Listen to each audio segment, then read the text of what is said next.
Turn it on and dive right in.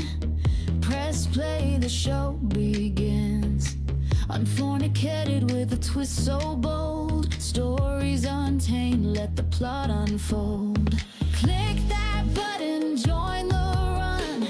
Videos bright as the morning sun. Laughs and thrills, it's all cascade. Welcome to the world of Unfornicated. Every clip's a wild surprise. Through the screen we touch the skies. Unfornicated's got the groove. Always fresh, always on the move. Come along, don't hesitate. This channel's fire, no need to wait. Content's blazing, hearts elated. Your next obsession, Unfornicated.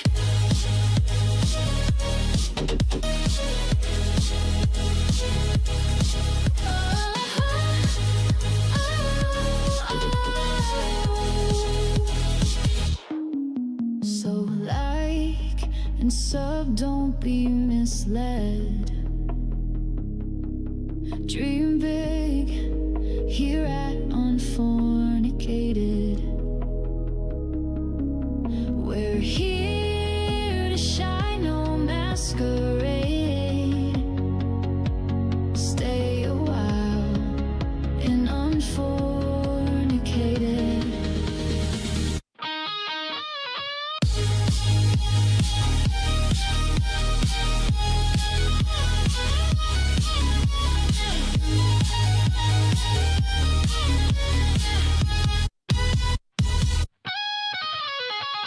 Come along, don't hesitate. This channel's fire, no need to wait.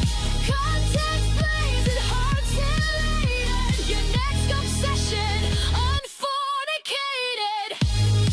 So like and sub, don't be misled. Dream big here at Unfornicated. We're here to shine, no masquerade. Stay a while in Unfornicated.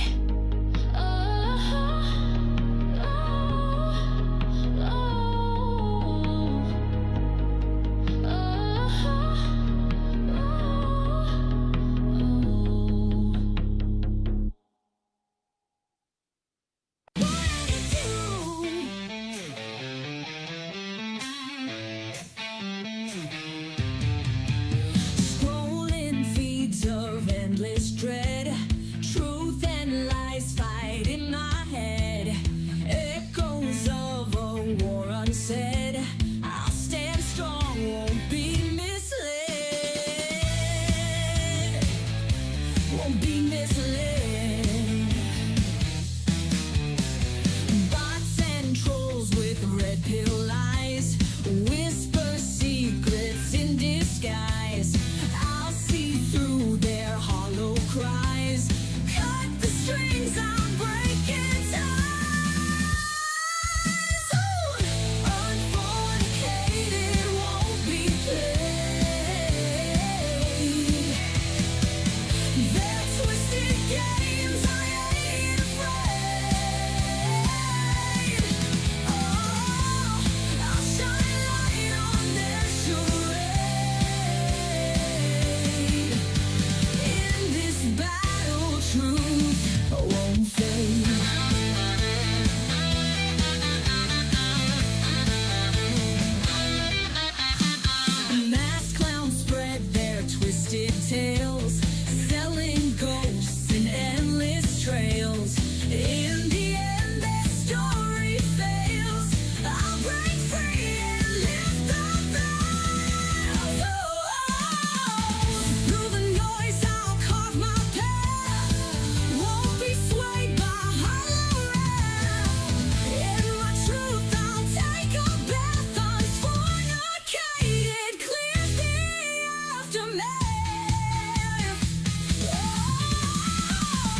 truth won't fade.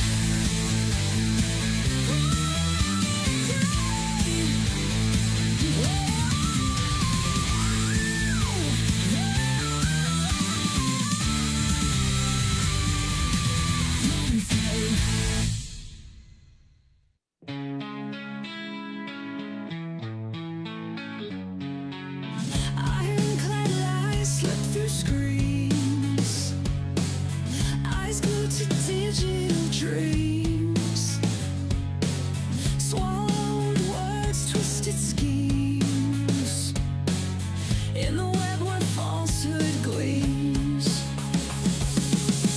Unfornicated stands tall, bathing shadows through the sprawl. Clowns in masks start to fall. Truth bleeds bright in the brawl. Red-pilled bots lost in code. Twisted minds in overload. Unfornicated decodes, shattering the fragile abode.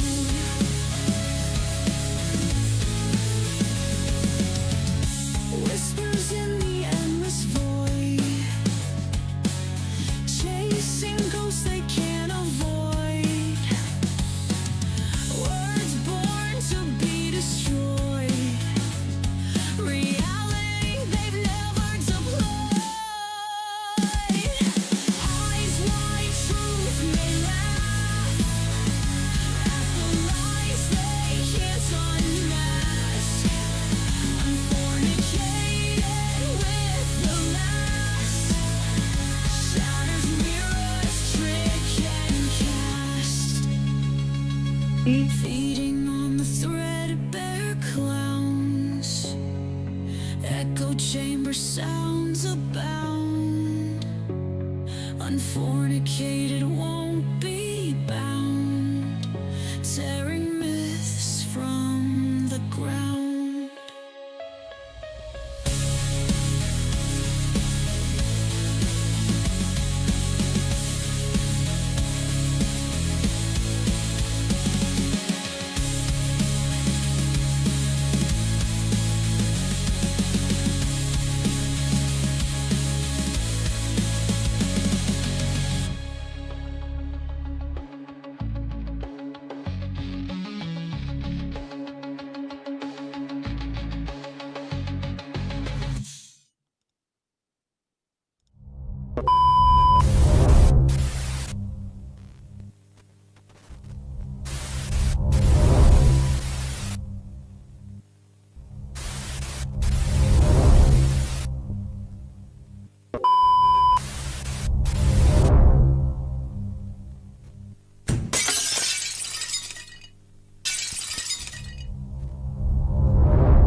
Hello, everybody, to another Saturday night stream on Unfornicated. Sorry, I had to make sure that I wasn't muted because real sickness does now have me paranoid that I'm going to step in this shit again. But what would a Derp Venger stream be without audio problems, right? So, how's everybody doing? I see we got some people in here. We have the usual suspects and Zoo crew in the chat. Thank you guys all for being here and joining me on a Saturday night. We are, when I do live streams, usually I have some sort of like outline and some sort of like, here's some topics I want to discuss. And then I sometimes use the live streams to do like a segment for declassified or whatnot, something like that. But, you know, this time around, we're just kind of doing things a little differently. There's a bunch of little topics to discuss, I guess you could say. But more or less, it's just hangout, community, check in with the fam, see how everyone's doing. But since you're here, let's go over real quick what I kind of have in mind. Tonight's not just broadcasting. We are crowdsourcing chaos. That means you in chat can help provide some insanity for us to look into. Those derp posts are always helpful because I learned today that I don't actually have to go looking for it. It finds me. But we'll get to that. All right. So what's on the agenda today? First, I noticed I did not change the latency. So trivia is going to be a little fun tonight with a little bit of a latency draw. My apologies. I have a post-it note. I would show it to you, but there's a post-it note right here that says change latency. And yeah, I did get everything set up the way I wanted to. So go figure. Everything but that. Whatever. But we're going to kind of go over a little bit about the week. There were some really cool events happened today that some of you got to see. We're going to kind of go over a little bit of some Canadian wildfire conspiracies because those of you who are in the Northeast and maybe the North Central area, today was a real shitty day. Smoke, haze, you can smell it, you can taste it. Wildfires in Canada have now invaded U.S. airspace. But is the question. But again, that kind of goes into derp finds me. I don't have to go looking for it kind of routine, but I digress. We're going to salute our globe-wielding warrior, the Drunk Debunk Show, and his public activism. We'll do a little bit of a few cuts. I know you guys all sent us, but there's a few cuts that I found particularly funny. He did not get in the globe suit today, unfortunately, but still. We're going to chisel through the fantasy of Brickology and Meltology. Now, don't go Googling that just yet. I want your brains to fry as much as mine did, because I don't know how this showed up in my live or my feeds, but holy shit. Are you guys in for a mental gymnastic of Olympic proportions? And lastly, we're going to talk about some radar conspiracies, kind of stuff that happened about 2 weeks ago, and also some stuff that happened this week on, of all channels, Flatzoid, because, he knows what the fuck's going on. So chat is open. I hope everyone's got their sarcasm locked in. A little buggering. Fuck me. Okay, well, let's see. Let's see if it clears up a little bit. If not, then maybe I'll have to get creative. I'll try not to end the stream. How's that? But we'll figure it out. So, welcome, one and all, for being here. I appreciate it. Thank you very much for enjoying your Saturday night with me. So we can go over some stupidity, some insanity, and otherwise mock general, well, I'm going to say people without education, but this might throw a fly into the ointment on that status, but we'll come to that. So let's unfornicate the internet today, shall we? Let's get going. Yeah. Let's see. Sorry, I got a little bit of sunburn today. My face is a little itchy. So if I'm doing this a lot, it's going to be one of those days, I can tell. Anyway, first up, hold on. Let me go do something first here real quick. Just a quick reminder, if I can get my spelling done. Okay.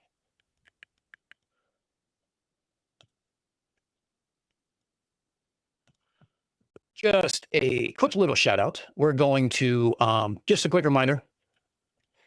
In the Unfornicated store, we have the Unbreakable Code Breakers series. Again, all proceeds from this series will be matched penny for penny to on Veterans Day on live stream, as I go over all the receipts, show you how much was earned, what was done, who, not necessarily who bought what, but what I made off each item.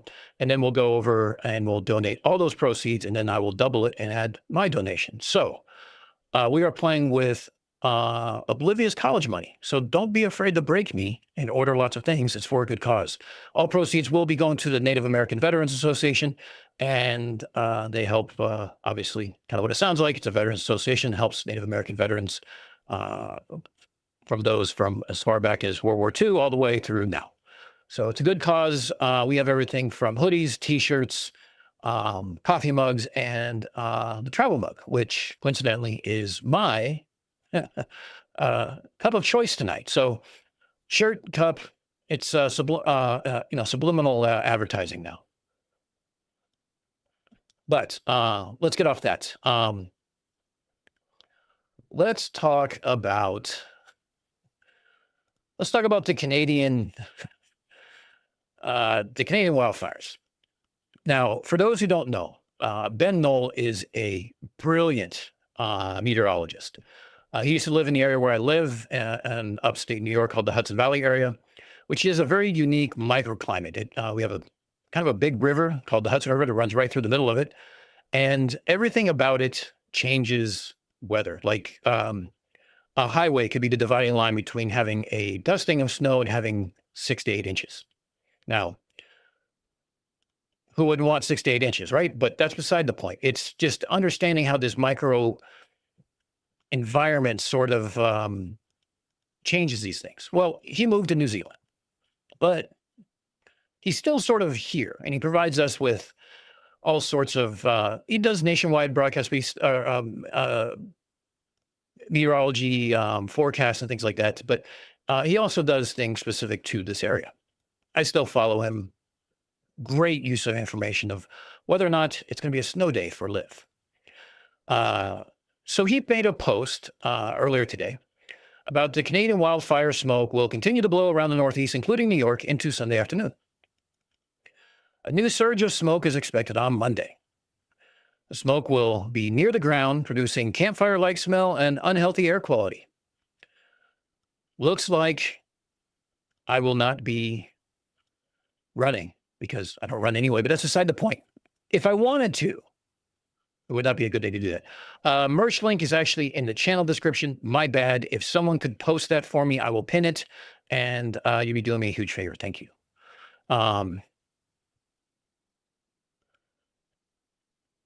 The music channel of best, Sea of Tranquility with Pete Pardo is in nuts. Oh, no shit, Aldebaran. Okay. I have not listened to that, but I will. Now, wildfires happen, right? No big deal. You know, we're talking about heavy smoke, obviously. All the yellow areas, moderate, heavy. Colorado looks like it's going to get quite a bit, and Utah has quite a bit. But that's not the fun, interesting thing. So what I went and did is when I was looking at this, because thank you, Emma, you are a lifesaver. When I look at these things, now I look at them at a very different level. Like I go into comment sections now because I expect to see dumb shit. Now, that's usually on Twitter.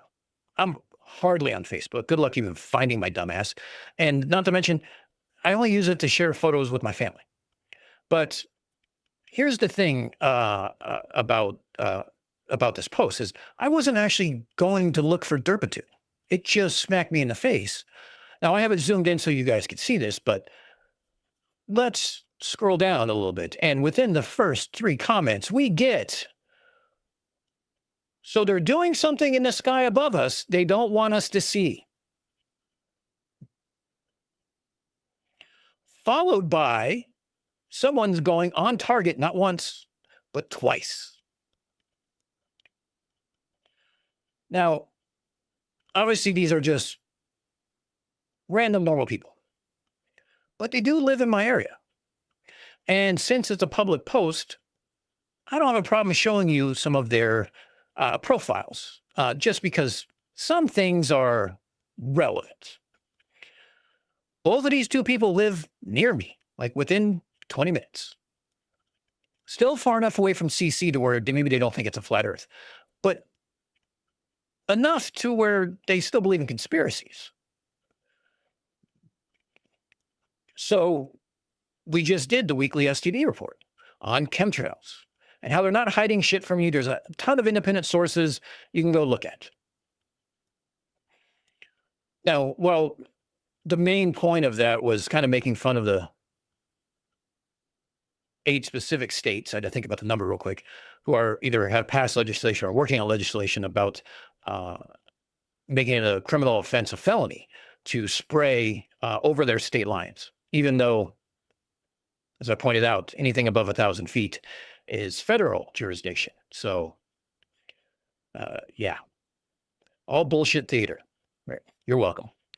So, but let's talk about these two individuals real quick. We have Nicole Colling, because she seems to be right on target, who studied accounting at St. Thomas Aquinas College. Now, if you're an accountant, this is no shame or shade thrown at you. I love math. My daughter loves math. I couldn't be an accountant. That's beside the point. But I assume that if you get a degree, there's a certain amount of science classes you have to take, as well as a minimum you have to take in high school. Yeah. I don't think she scored very high. And we have Kira here, who is a independent bookkeeper and studied accountancy at Susquehanna University, which is in Pennsylvania. So maybe, I don't know. Maybe it's not the uneducated. I don't know. You guys can maybe tell me what you think, but this has me kind of scratching my head a little bit. What can I say? Truth is stranger than fiction, and people never cease to surprise you, is the best word I could come up with. All right, let me close out some of these windows here. You know what, DP? Just because you can't do math doesn't mean the rest of us can't.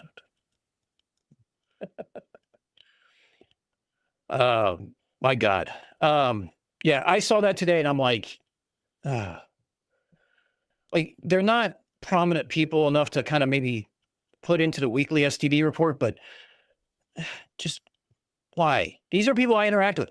They live literally 2 towns over, and I probably have run into them a couple times somewhere along the line. I mean, it's a rather large town, so maybe I didn't, but like, it's getting, this paranoia and this science denial is getting very prominent in our society, and it's starting to wear thin to where I'm usually mocking, but I usually try to mock the ideas, not the people. However, we might be changing that soon because it seems not to be working. Yeah.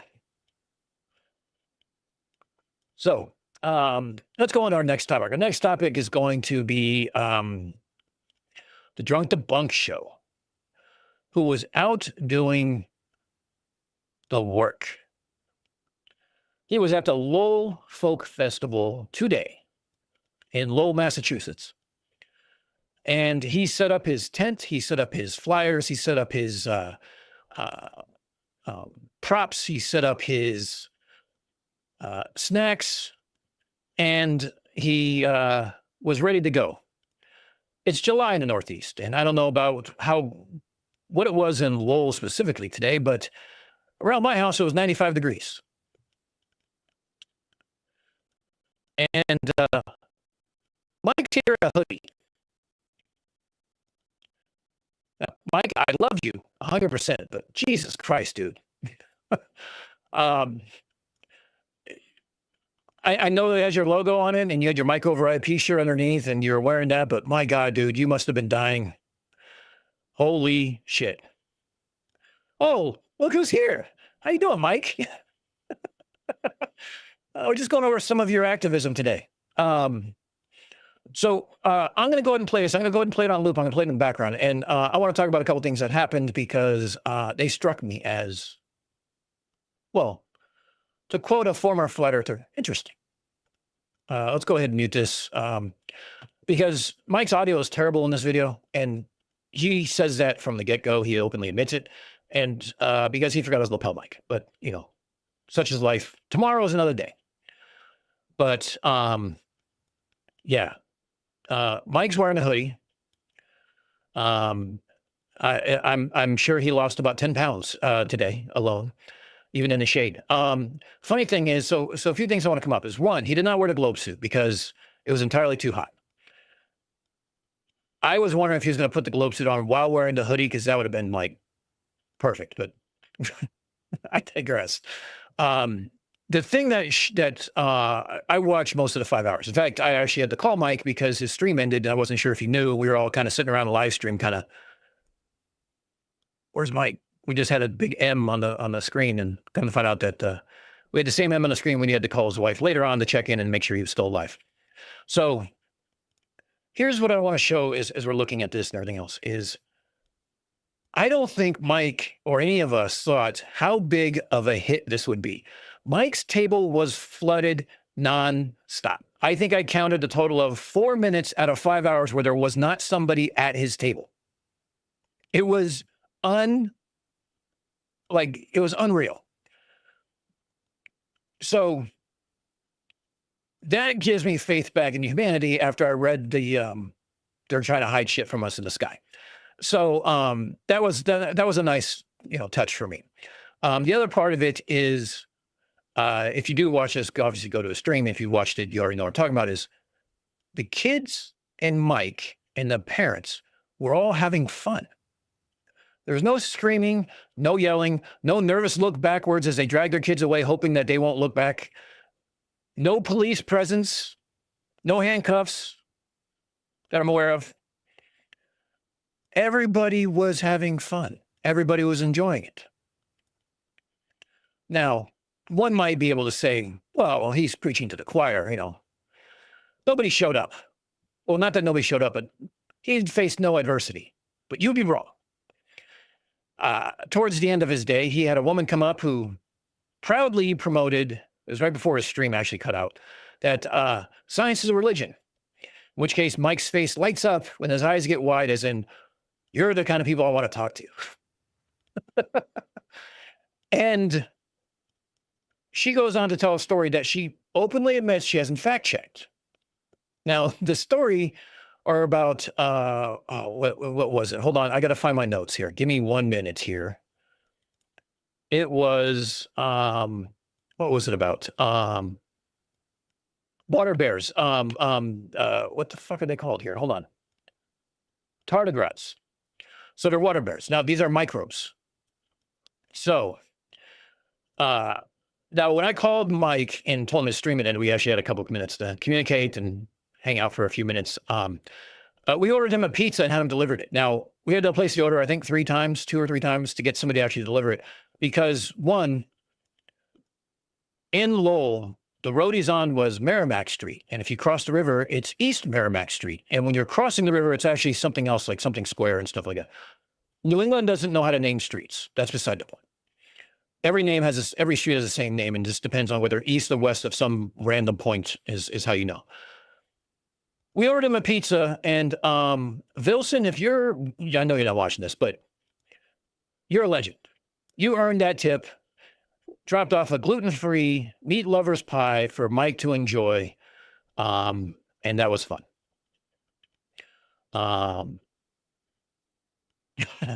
Jim, thank you very much for ordering the Code Talkers t-shirt. I appreciate it. We'll add that to the spreadsheet of money I need to, I'm going to have to pony up for it. Don't worry. Olivia's going to go to state college. So Mike got his pizza and a bottle of water. Everyone was happy. Kids were coming by nonstop. People were coming by nonstop, talking to him. So this woman, I'm sorry, I got sidetracked. This woman started talking about a colony of these water bears that are, I don't forget what it was, Mike. They were building a base on the moon or something like that. I don't know. Now, hold on, all my notes went away. Okay. So, tardigrades are basically micro animals, called water bears, moss piglets. I mean, they're really weird looking animals.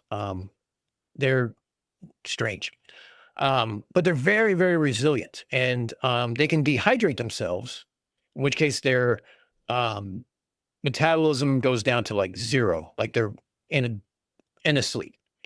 They don't need air. They can survive in a vacuum. They don't need water. They don't need any of those things while they're dehydrated. So in 2019, there was the very first private lunar lander. It was called Beer Sheet. Bullshit. Beer Sheet. Yeah. And it crashed.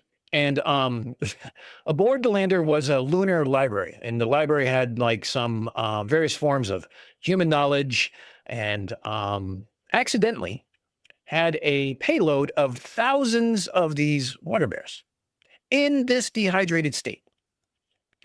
So she's right that they're there. She's wrong that they have colonized and are building a base or whatever it is she said, because they're not rehydrated. There's no water on the moon. There's no food. There's no air. And while they can survive in a vacuum for about 30 years, they might still be alive. They might not. Who knows?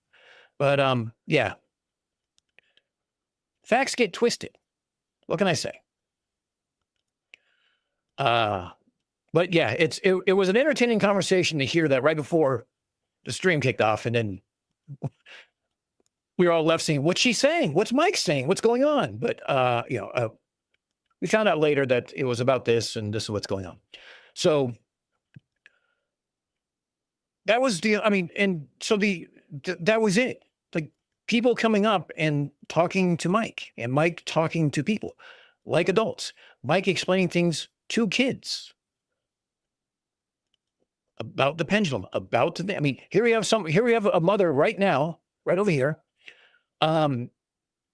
showing where they are on the globe and doing things. Mike had experiments. He had beach balls. He had keychains. Mike, did you bring out the keychains? Maybe you kept those away. I don't know. We'll come back to that.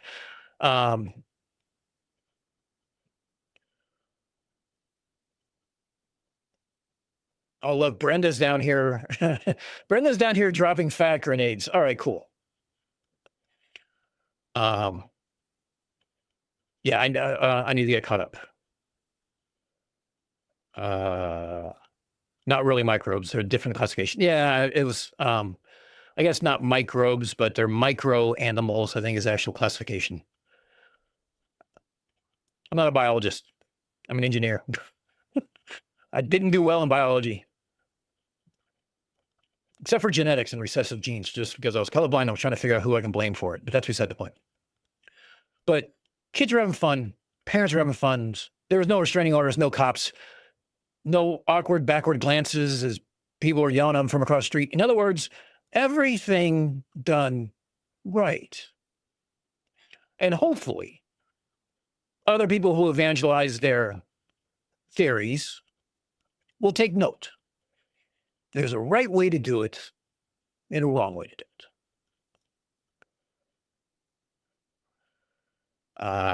Oh, sea lion. Yeah, we'll come back up to that in a few. That's next on the list. Yeah, Sea Lion, I am doing well. Those who are here in chat who don't know, Sea Lion Prime, who is runs the Globe Gangsters Discord. It is a wealth of information if you need debunk info and stuff like that. He can drop a invite here in a second. He can drop an invite if you'd like to join that. There's a wealth of information over there. In fact, when I was working on my Battle of the Beams, I was primarily in the signal propagation. Different ones he has split up into different fields that you can look up. And I found a shit ton of knowledge to bounce my ideas off of and go over things, stuff like that. So for those who don't know, it's great. It's a great Discord to have and find information. And again, another community to join. But yeah, we'll come back to radar here in a second. But yes, so before we come off, Mike, you did a wonderful job. You are a bastion of truth doing the work. And I hope you had as much fun as we did watching you. And you made me really want to drive 4 hours and go do this with you tomorrow, because, I'm not going running because of the smoke and because they're hiding stuff in the sky. But, so let's come off this a little bit here. And we're going to talk a little bit about this new conspiracy. Let's call it a niche, a little niche of Tartaria that's starting to, I don't know if it's spreading.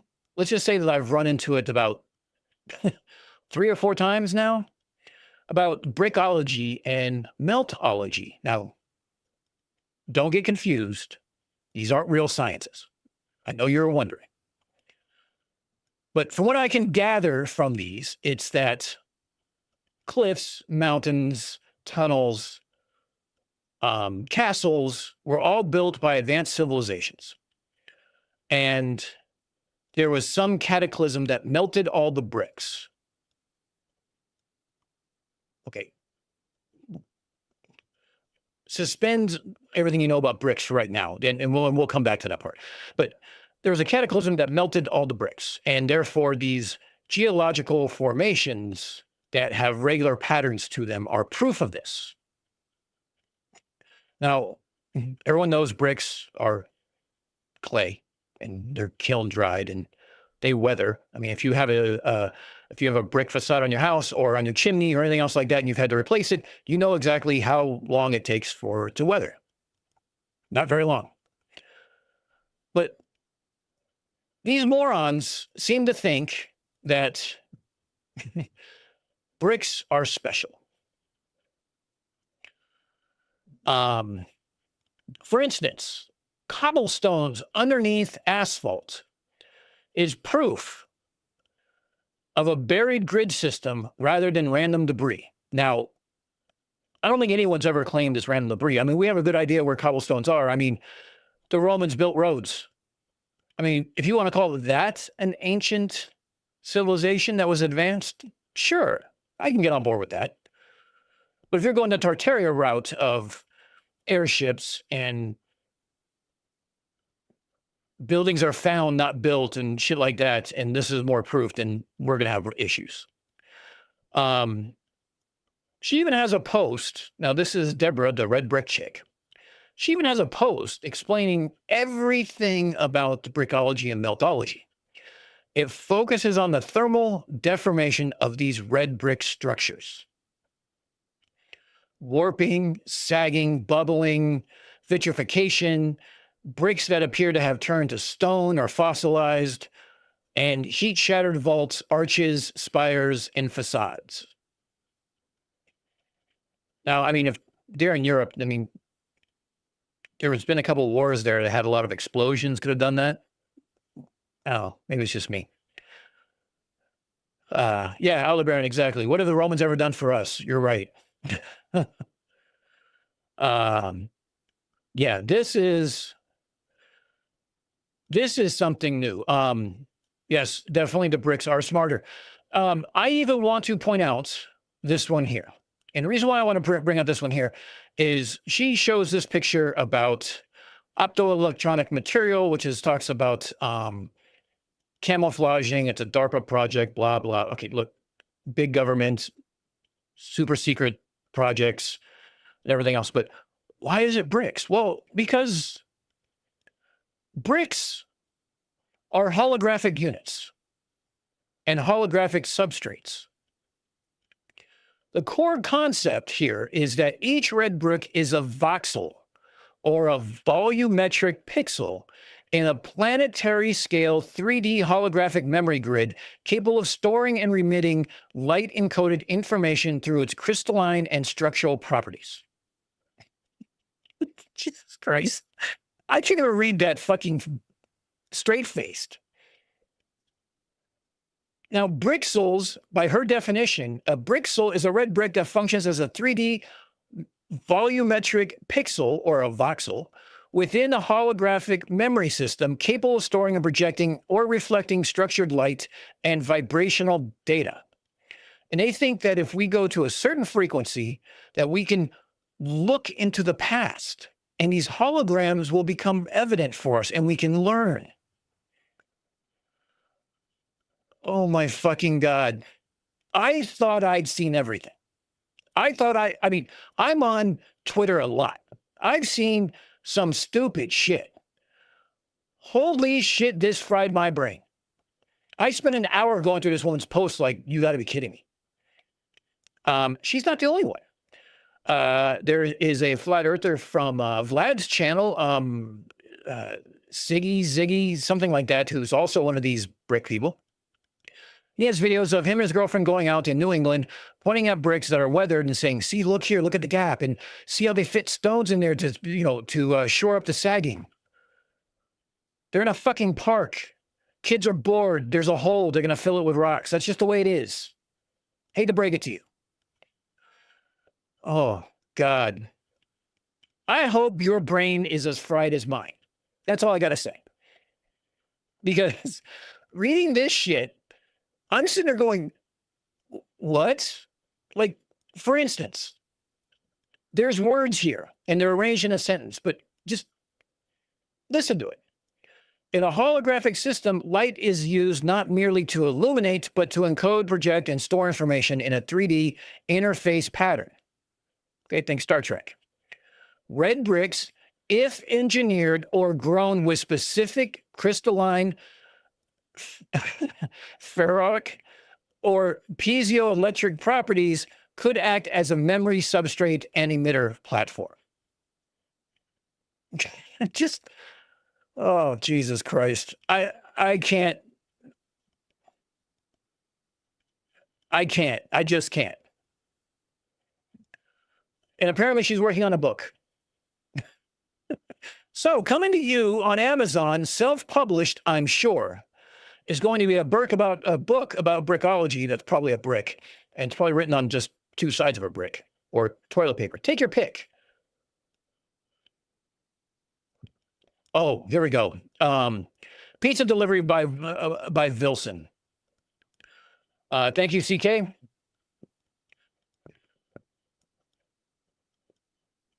Here comes the pizza. And he's like, hey, are you Mike D? And he goes, Mike D? Mike, yeah.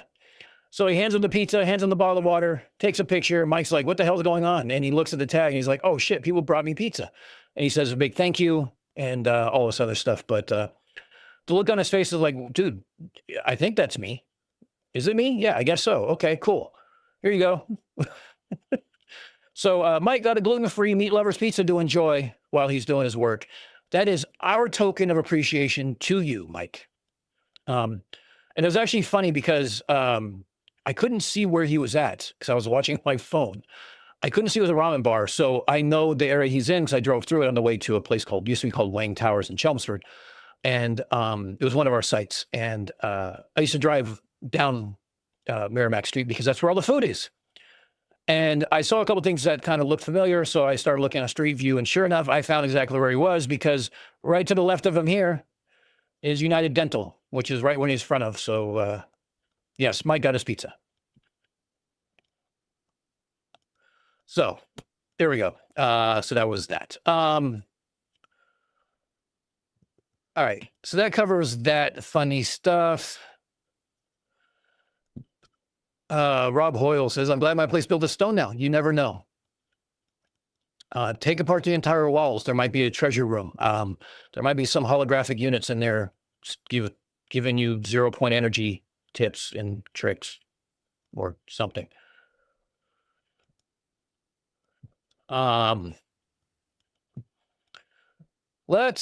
Okay. We're going to talk about a little bit of radar. Now, the radar originally was starting, I was originally going to make this part of my very first weekly STD report until my NVMe died. And, well, you already heard that story. So I was going to let it die, see if it came up again, because it seems to come up every 6 months or so. But then Flatzoid started saying dumb shit on his stream. There's no surprise there about radar. Now, if you guys know anything about the topic, this is going to be painful. If you don't know anything about the topic, I'm glad you're here. I'm here to teach. I'm here to help. I'm here to provide context, I guess is the right word. But if you do know the topic, I'm sorry. I'm apologizing for the facepalm ahead of time. Get out your facepalm protection. Get a pillow. open the closet because you're going to be running in there to go scream.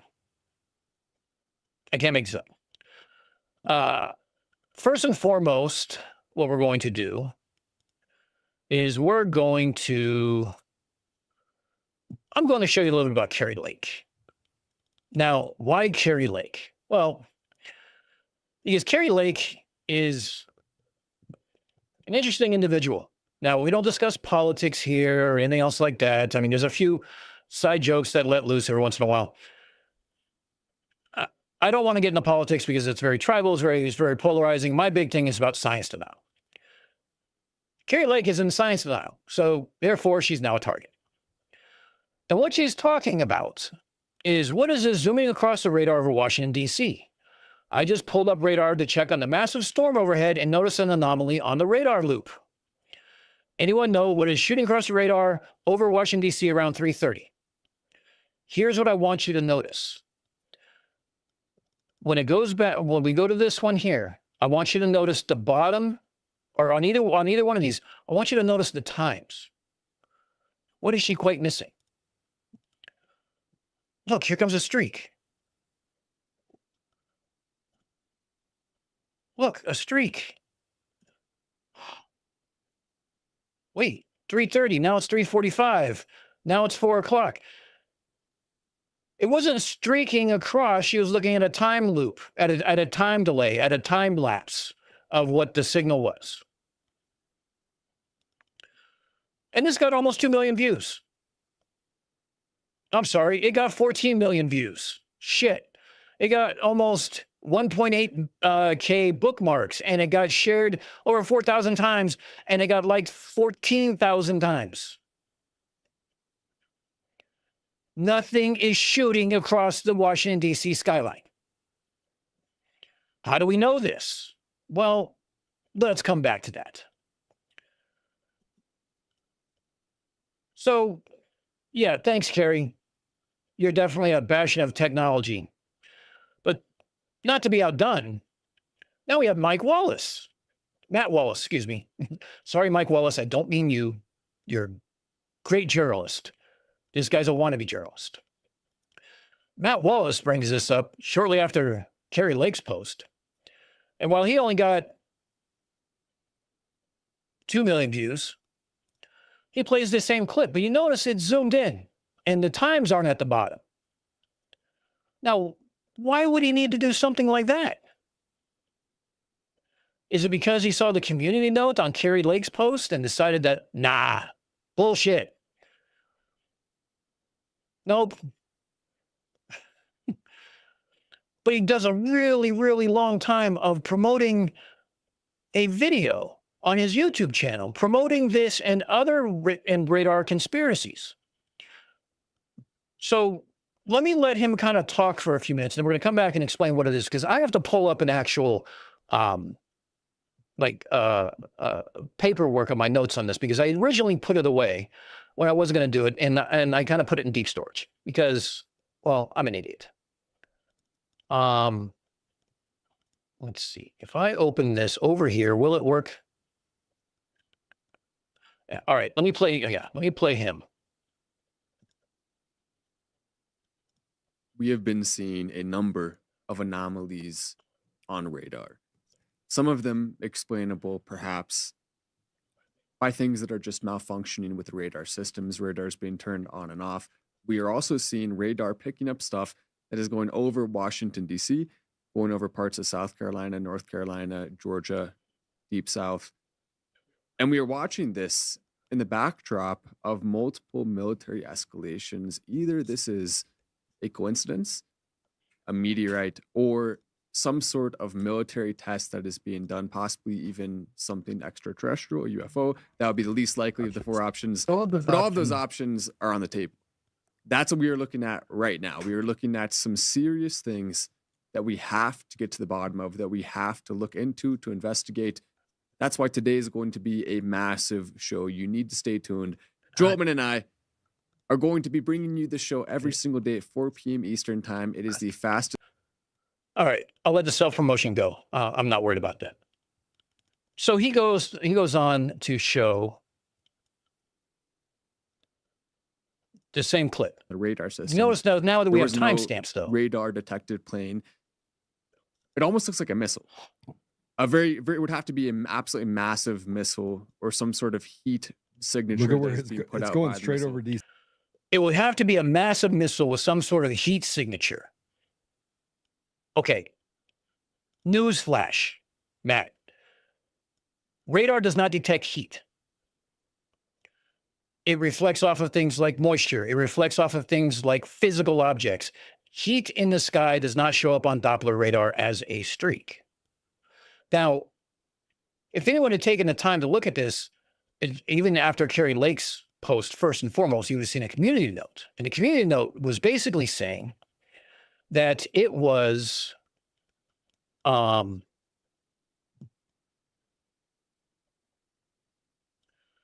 the DC area radar anomaly stems from a partial beam blocking of the NWS Sterling's radar by the communications antenna at Dulles Airport Fire Station 304, which is at the end of one of the runways. It's a rather large communications antenna. And this happens every time a storm comes up from the southeast upwards because of how the radar hits that and comes back.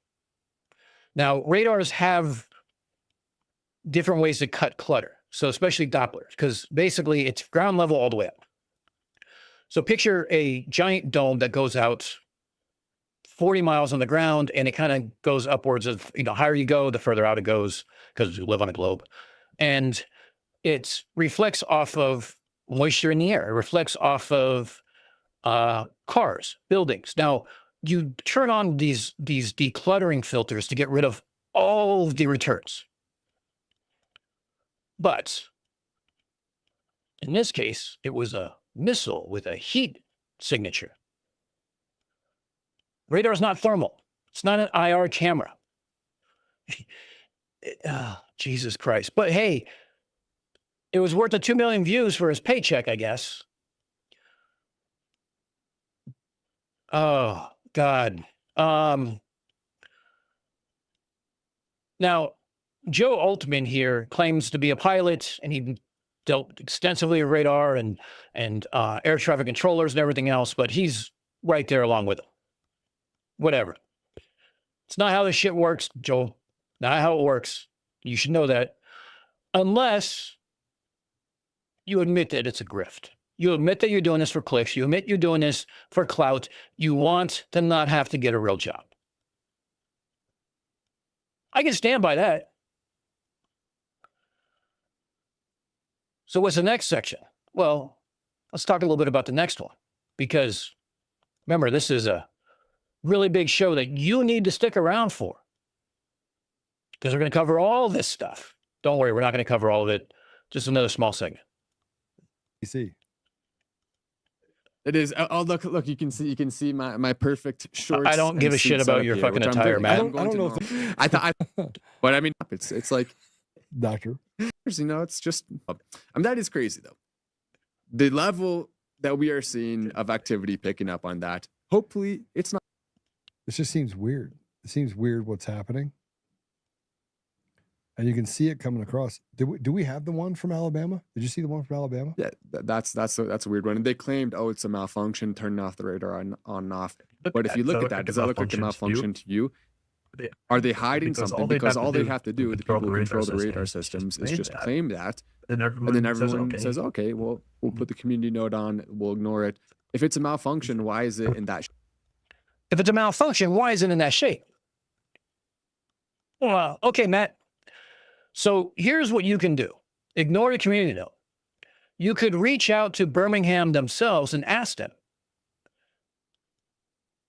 Now, if you notice, it's circular and it's very cluttered. So if you were to, let's say, send an email to the National Weather Service of Birmingham, and you speak to somebody by the name of Chris Darden, and you ask specifically about the tech logs and things like that, and you ask specifically about whether it was scheduled or unscheduled, you talk about the maintenance logs and you ask about certain things that you want to do, almost like a FOIA request, right? And if you do that, they're nice enough to give you the notes from the technician. Now, the notes from the technician says that the primary and backup power supplies both went offline. Now, there's a reason why you have redundant power. Now, this is not an FAA radar. It doesn't, it doesn't close the airspace. This is a Doppler weather radar. Still important, but it doesn't necessitate a public announcement like a airport radar does. It went offline. They rebooted it. When they rebooted it, after restarting the system, the electronics technician observed numerous system errors, including the clutter suppression faults. These faults did not clear during standard self-test. Now, in telecommunications, we do the same thing. We restart the processor because it doesn't affect all the services that are on there. It's not like IT plug it, unplug it, plug it back in. Well, unfortunately, that's what happened. Problem is they didn't wait 30 seconds and they plugged it back in. Well, whatever.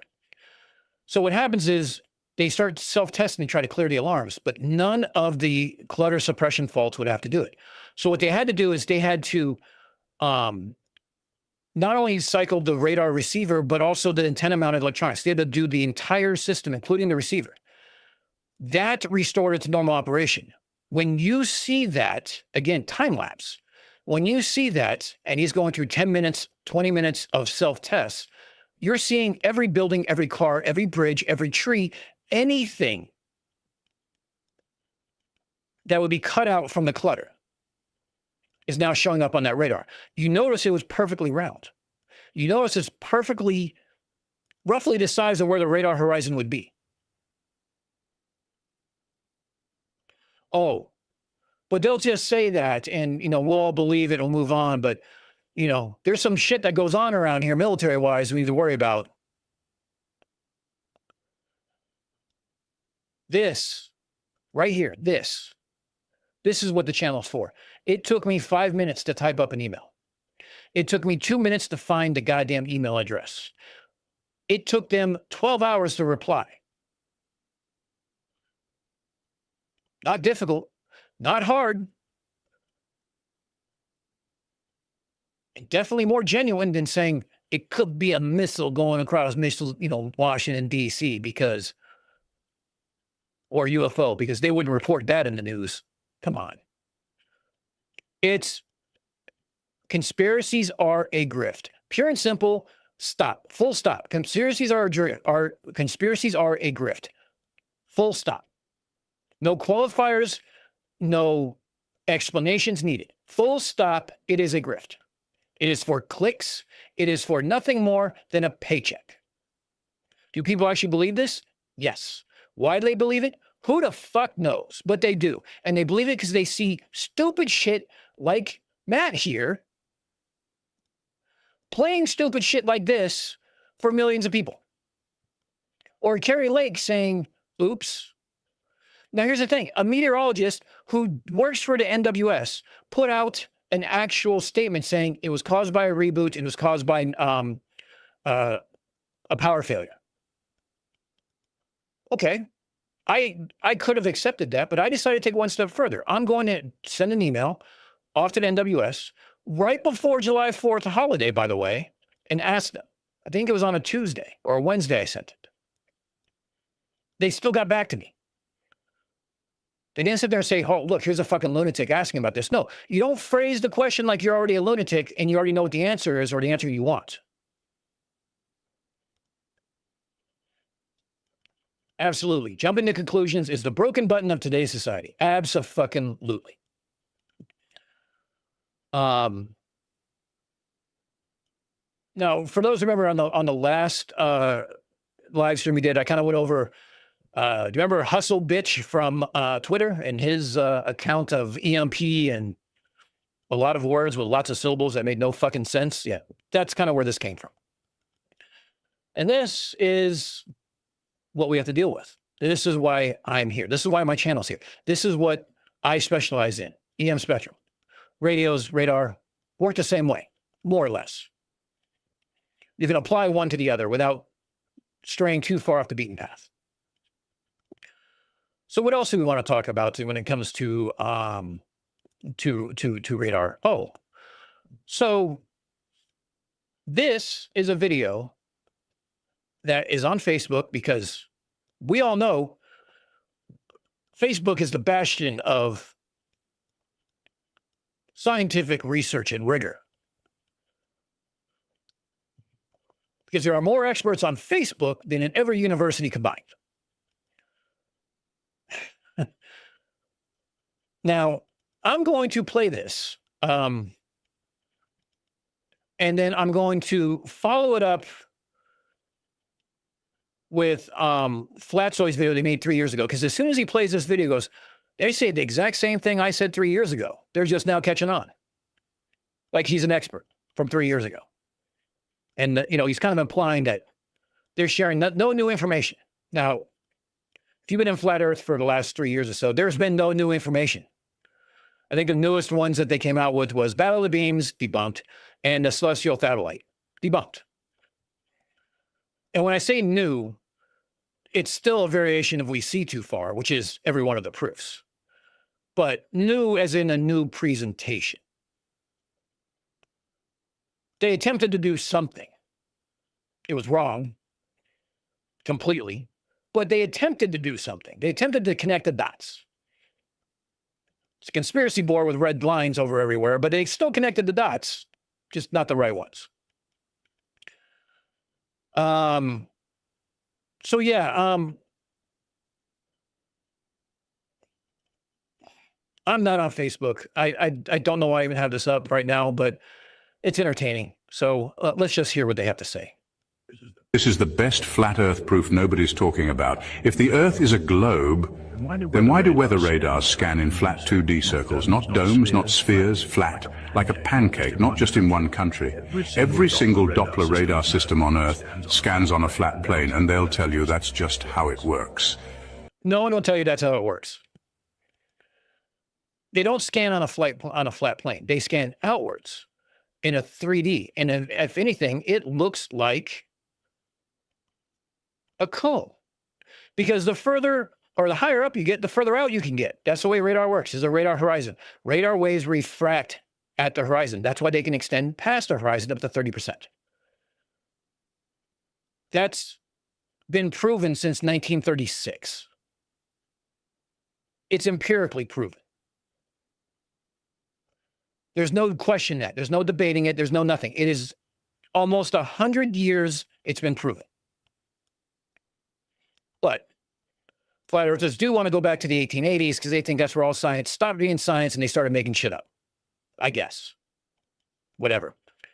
It does not scan 2D. It scans outwards and it returns, comes back in a 3D space, not 2D, 3D space that is dependent on altitude versus how high you go.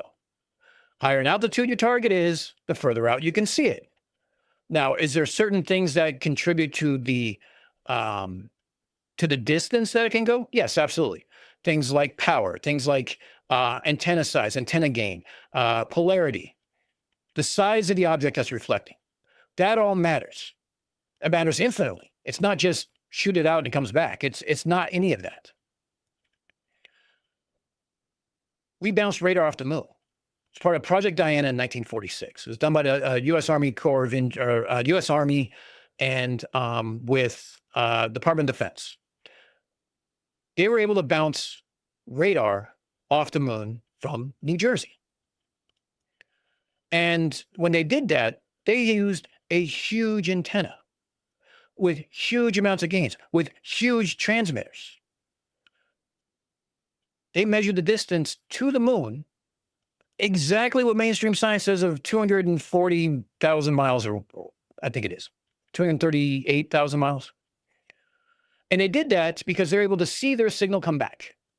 They see the transmit on what we call an oscilloscope. They see the spike of the transmit. They can see the tone, and they got a received spike, very, very minute, very small, but still prevalent. Anyone who's worked with this gear knows how to read it, knows how to look at these spikes and differentiate between tone and not tone, static, tone. And what they noticed is you can measure the time that it takes. It took roughly 2.56 seconds. Multiply that by the speed of light, ta-da, not difficult. And we know it transmits the speed of light because if it didn't, radar wouldn't be worth a fucking damn. It'd be like, there's something out there, but we don't know how far it is. What's the point? So outside of that, radar is useful. But everything's done in a 3D world because we live in a 3-dimensional world, not a 2D pancake. Here's the thing. If the world was flat, why is there a radar horizon? Why is there an idiom of flying under the radar? Why are military radar operators and people who want to learn about radar principles in what we call the NEATS modules, or the U.S. Navy electricity and electronics training series? Module 18, radar principles. It shows how to calculate the radar horizon. It shows how curvature blocks it and how a target would be under the radar because they are low enough to the ground and far enough away to where they haven't crested over the radar horizon to show up on the radar yet. So when I ask this, people come up and say it's attenuation. Okay, so the ship that's 40 miles away that just went off radar, I can't see because of attenuation. But a aircraft that's 2,000 feet, 3,000 feet up in the air, I can see fine, up to 100 miles away. Because there are combat air patrol. Explain that to me. How's that work? But let's finish this stupidity and see what other stupid shit he has to say. Because what he really has to say, what I really want to point out, is the next one on flatzoids. But I forgot what they say after this. I lost interest shortly after this comment. But have you ever stopped to ask why? Let me break this down like you're 5. Meteorologists track storms using radars that sweep around in circles like spinning a laser on a table. That table is flat. If the Earth were curved, wouldn't radar beams have to tilt downward to match that curve? But they don't. No, because beams diverge as they're transmitted outwards. So if your radar is going out at a half degree up off the horizon, and you have let's say a 5-degree separation, you can do the math and find out that you can go upwards of 15, or you can go upwards of over 5,000 meters high in less than 20 kilometers. And they don't really need to see radar that's right over them. And weather systems aren't on the ground. They're in the air, sometimes high in the air. They're higher in the air, you can see them further away. This is how fucking radar works. Not a laser on a fucking table. Radars spin horizontally, not at an arc, not around a ball. And here's where it gets wild. If you pull up radar maps online, storms disappear past 250 miles. Not because they're gone, because the radar can't see them. The signal goes straight. The Earth doesn't curve. And instead of fixing this contradiction, they just blame line of sight limitations. What does that even mean on a curved planet? Now, everything makes sense if Earth is flat. What does line of sight mean on a curved Earth? Kind of self-explanatory. Can I see my target? Can a radar beam that's not necessarily as attenuated as my eyesight and has better angular resolution than my eyesight, can it see a target has direct line of sight? Yes. What impacts the range? Transmit power, size of target, return signal, sensitivity of the receiver, all that matters. A military radar going against a plane is going to have a bigger return than a Doppler radar of moisture in the air of a thunderstorm. It's facts. But here's the thing, when they show those Doppler things, these are hundreds of stations consolidating their information into the National Weather Service to have a nationwide map showing all of the systems. And then the meteorologist can just zoom in on the states they want to. I'm in New York. They would zoom in under the tri-state area. Everything from Philly to New York City to Albany and even outward sometimes to like Rhode Island. That shows up on the map. Why? Because we don't give a shit about what's going on in California, Washington, Colorado, Florida. None of that matters. They can choose to zoom in where they want. But the National Weather Service takes all of these radars, and there's hundreds of them, to put together this information, to correlate this information, to see the different returns, and basically map them together to be able to provide a forecast and what's going on right now. Not difficult. Does not require a flat Earth. If anything, it disproves a flat Earth, because why is there a radar horizon? Line of sight means point A to point B. If there's no curvature, that means line of sight should go outwards 250 miles on the ground. Let's say over Kansas. Let's say over the ocean. Easy, should go 250 miles, if not more. It should go all the way across the Pacific, because I can talk to ISS. I can talk to geosynchronous satellites. I can talk to other things using radio waves, which is the same frequency as radar.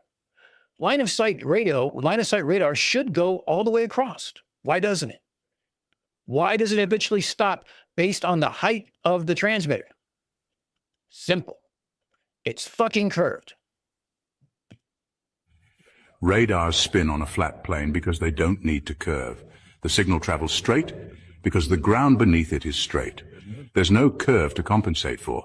That 250-mile cutoff, it's just the natural limit of how far the beam can go in a straight line.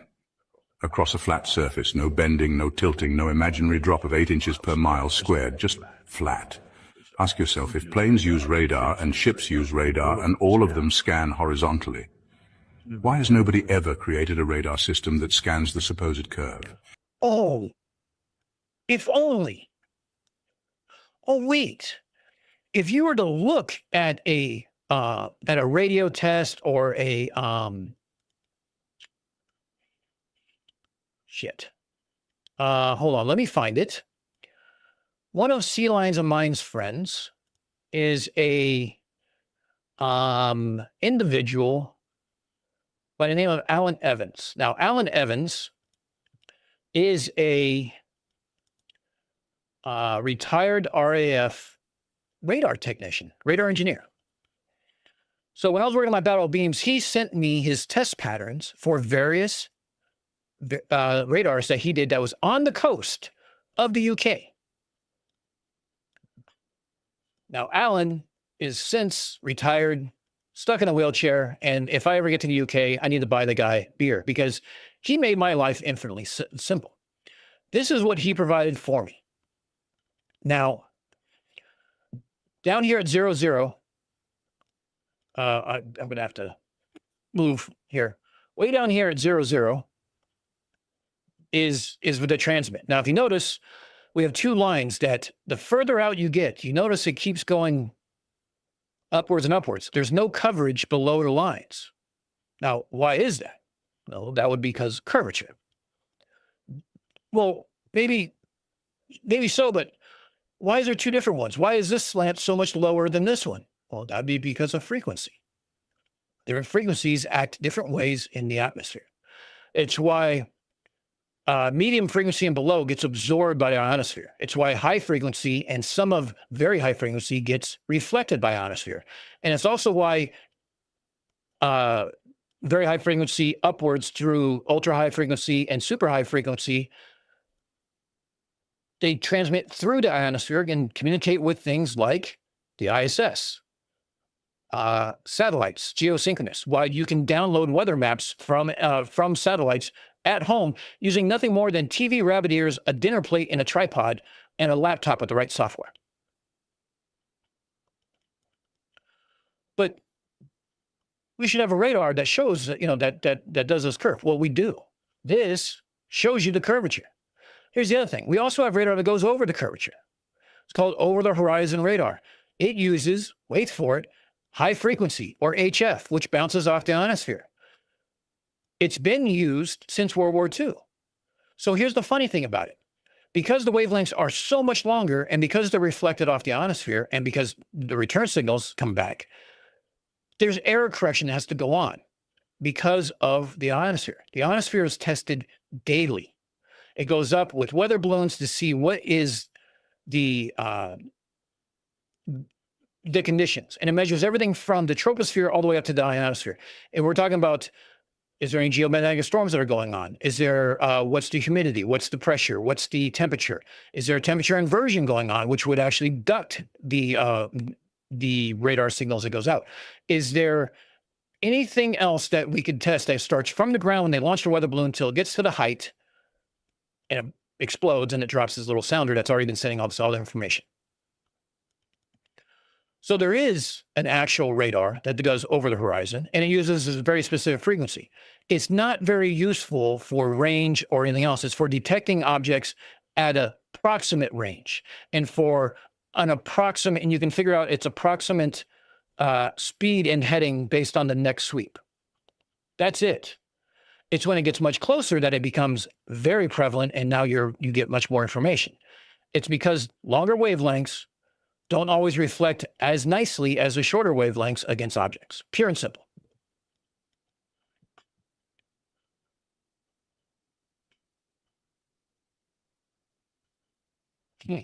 So Rob Hoyle brings up a thing. Fun fact about radar: sailors discovered food placed at a certain distance in front of a radar heated up very nicely, and that led to microwave ovens. True. And there's actually a chocolate bar. And why they started making us wear, we call them pagers. They were exposure, kind of how much exposure or, radiation you were into. Started beeping, it means it's time to move, because, military radar is no joke. And usually when you go aloft, you're supposed to secure those things. However, emergency situations, combat operations, you can't just turn off the radar. It doesn't work that way. So you do things to work around it and stuff like that. It's just the way it happens. Preventive maintenance, yeah, you have all the time in the world. You can schedule it to go down. No big deal. Get it done. Move on. Yeah. Microwave ovens are not alien tech. Where's the dome radar that wraps around the Earth's ball? You won't find it. Yes, you will. Because every piece of equipment in real life assumes a flat No, it doesn't. ground, not a curved one. Why do airport runways, radar scans, railroads, pipelines, and even military missile tracking systems never account for curvature?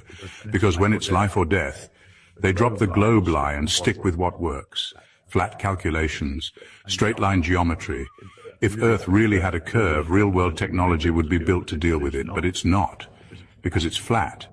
And all their fancy math equations crumble under something as simple as a radar sweep. Now, Except the very first equation that you do when you turn up a radar station is going to be, what is your radar horizon and how far does it go? Fancy math. But the first thing you take in consideration is curvature and obstacles. Kind of the same thing, because curvature becomes an obstacle.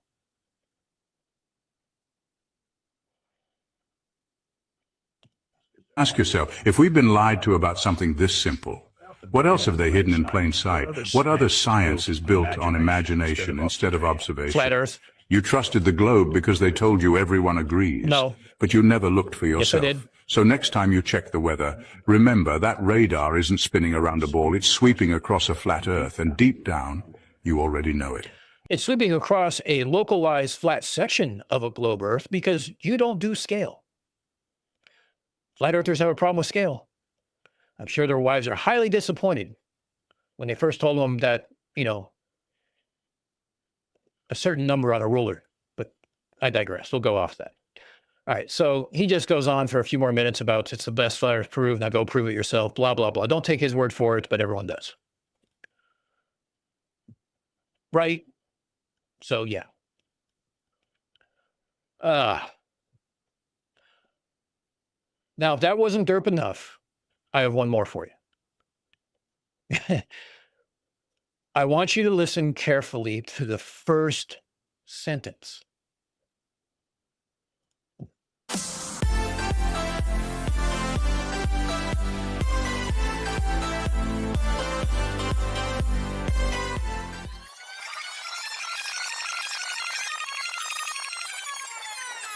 An echo radar emits a sound wave and then waits. An echo radar emits a sound wave. No, it doesn't. It's not a sound. It's an EM field.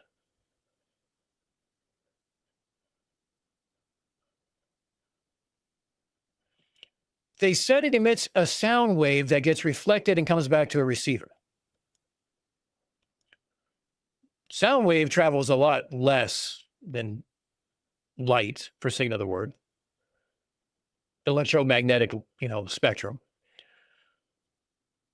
They think it's a sound wave because they watch too many goddamn fucking movies and they hear a ping on sonar. They think that's what it is.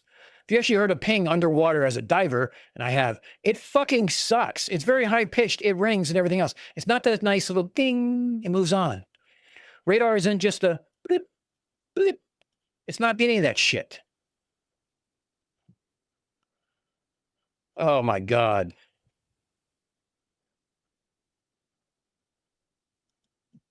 For the echo to come back to its receiver. By timing the returning echo, you can work out exactly where another object is. And when using multiple receivers positioned at different angles, it can determine the basic size of an object that's the sound waves that bounced off of. Positioned at different angles,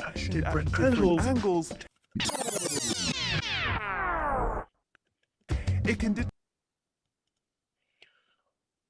Well, why at different angles? I'm just going to leave this right here.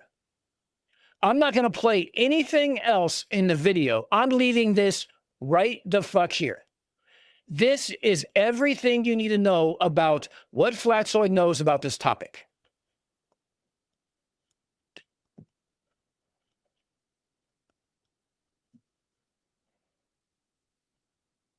Oh, sorry about the echo.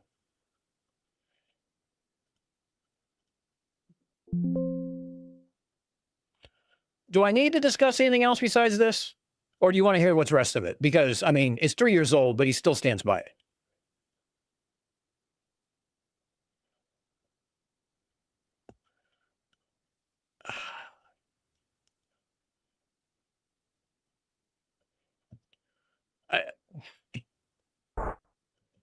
It can determine the basic size of an object that the sound waves have bounced off of.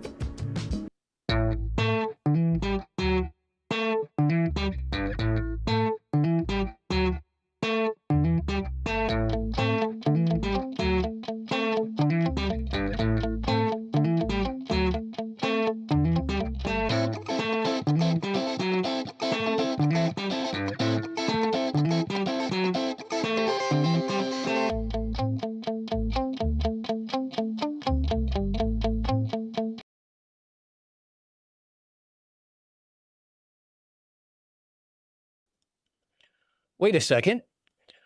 Radar systems transmitting electromagnetic or radio waves.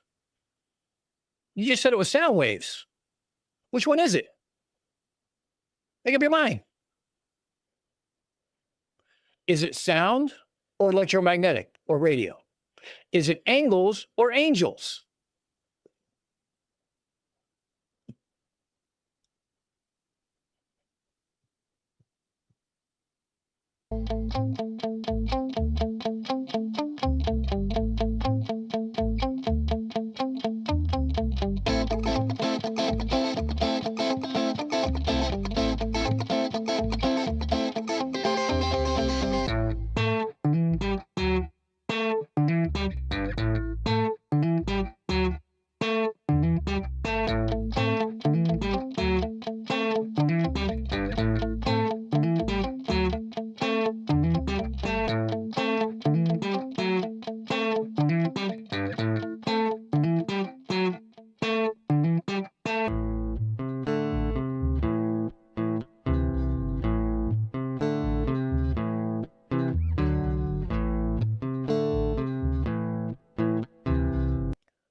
We all know it does. It goes through, well, refraction as well as diffraction. So yes, radar is diffraction. When it hits an obstacle, it can bend or spread, or both, around an obstruction. You know what one of those obstructions is that it does that to? Curvature of the earth. Now, it does it better on a more, what we call a knife edge, the corner of a building, corner of a truck, a mountaintop, a communications tower from before.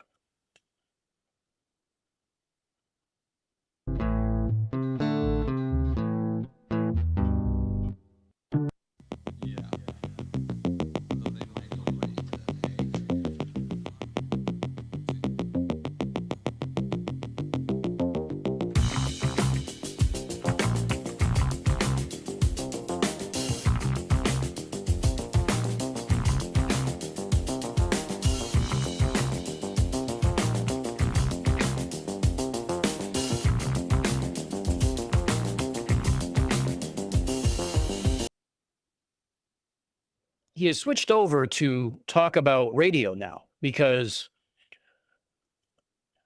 radar is the reflection of the same signal. Radar is not. So he's talking about obstruction between a transmitter and receiver. He's now talking about radio, not radar. Why doesn't he know this? As chat has pointed out, it's because he's an out-of-work car painter. That's why he doesn't know this shit. Oh, God, this is so fucking brutal. I don't know how much of this I can put up with, to be perfectly honest.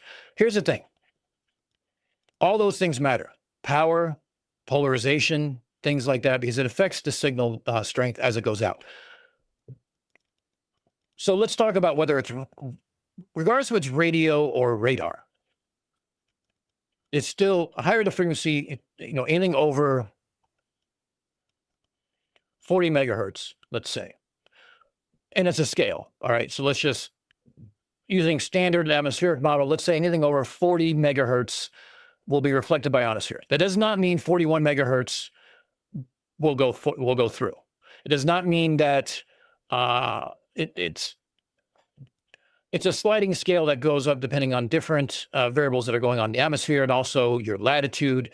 It also depends on transmitting power, angle of incidence, stuff like that. So here's the thing. When they hear something about 30 megahertz reflecting off the atmosphere, they think it is a radar beam that shoots straight up, or not straight up, it goes outwards off the atmosphere and down, because that's the drawings that they looked at.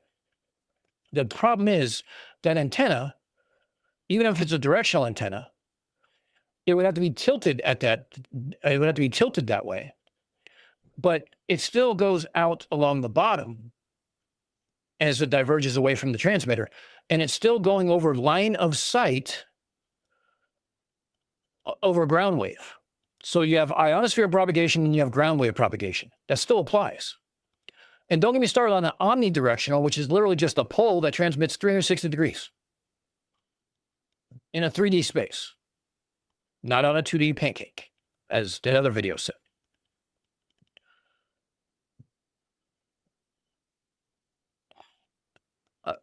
Let's just see what else he has to say. I don't want to correct every single thing he says because it's so fucking long. I'd be spending hours doing this. So I just want to get through the next couple of minutes and see what he has to say and go from there. And we'll go back to whatever was left on our agenda list.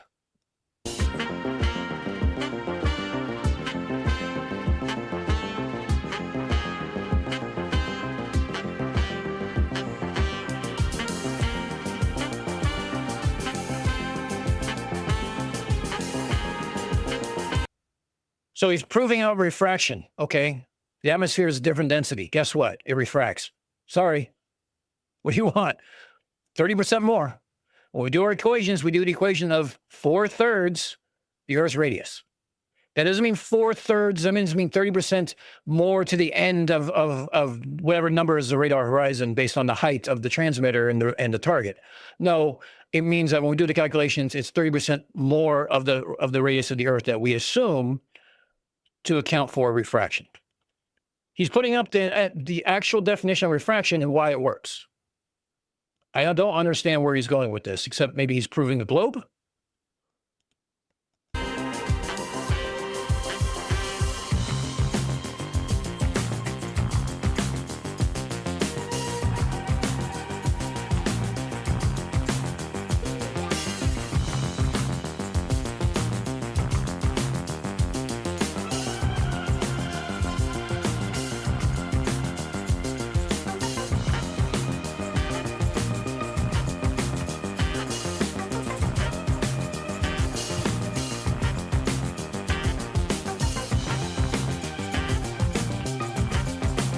So this idea about multipath and these things that he's talking about that would hit a radar that is, or a radio signal that's on the ground, there's ways to account for that.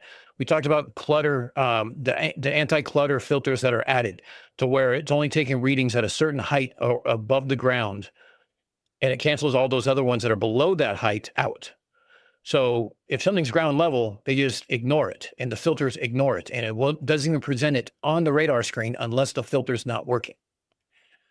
So this multipath and everything else that he's talking about, and he's talking about all these causes of roads and buildings, stuff like that, that doesn't apply in a general sense. Because again, in an absolute form, yes, this happens.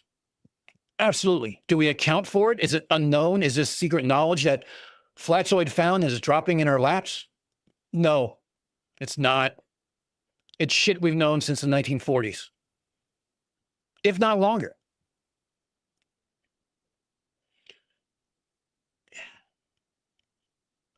Yeah, Jesus Christ.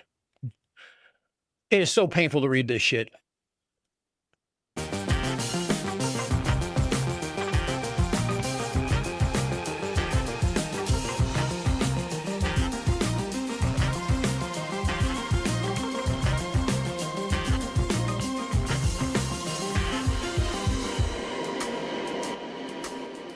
This is literally just fucking Wikipedia. This is Radar 101. This is RF 101. Anybody who has touched a radio outside of their car, let me rephrase that. Anyone who's touched a radio transmitter of some sort knows all this shit.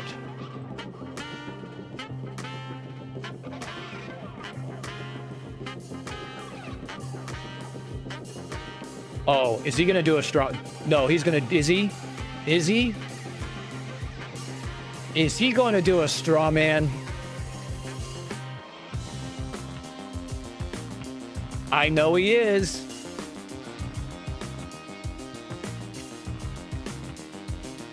What's this distance? Why is there no numbers on the bottom? There's numbers going up. Why is there no numbers going across the bottom? That's kind of how graphs work.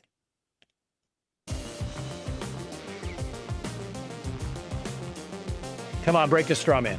Put it out there. Show us the curvature and why it doesn't work on a globe. Come on.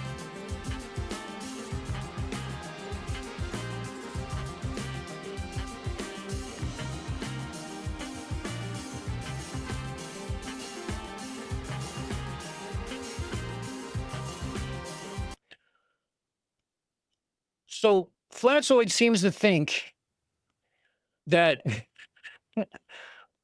I can't believe this is what he's using. If he was using curvature, at least he's standing on something. He seems to think that that angle,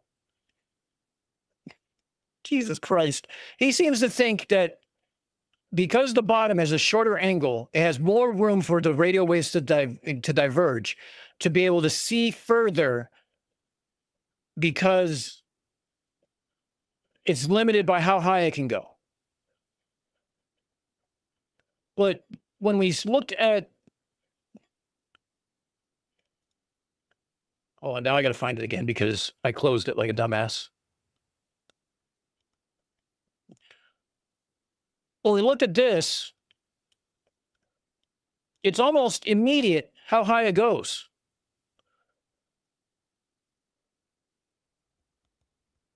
This is a long-range radar. There's shorter distance radars and everything else. It's not like one radar to solve all problems. If the world was flat, you could. You could put that radar in fucking Kansas, or better yet, on top of the Rockies, and you should be able to see everything except the shadow of the Appalachian Mountains. Why haven't we done that? We wouldn't need all these radar stations. We wouldn't need a TCA that's shaped like an upside-down wedding cake, where it's shorter diameter at the bottom or closer to the airport, and as you get higher and further away from the airport, you get more coverage. Why is that? Convenience? No, because it's the function of the fucking system.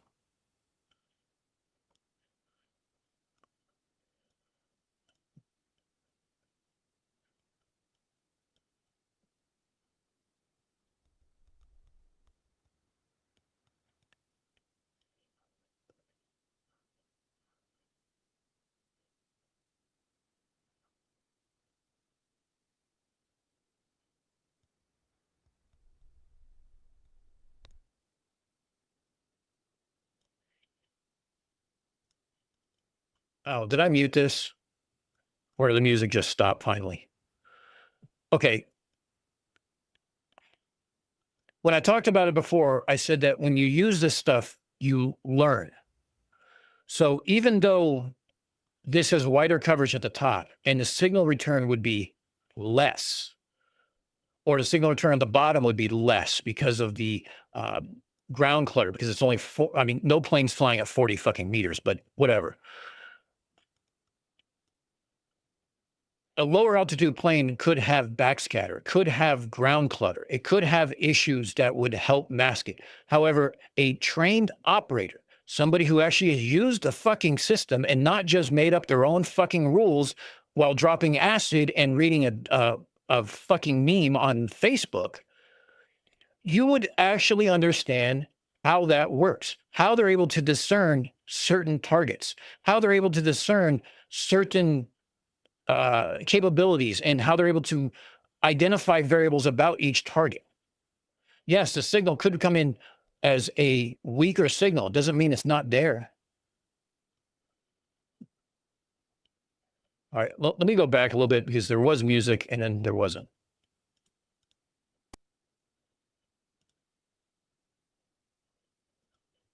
Oh no, the music just stopped. Oh God.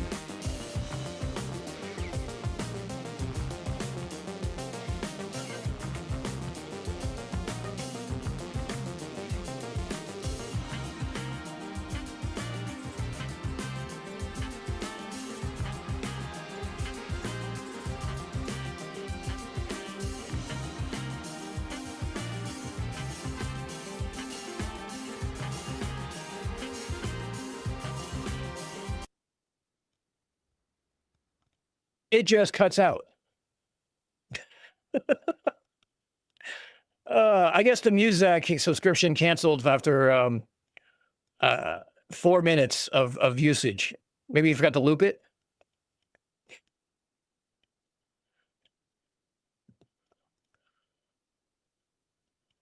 Now I feel like I should be playing music in the background now to offset this. All right, hold on. We're gonna put on my music then.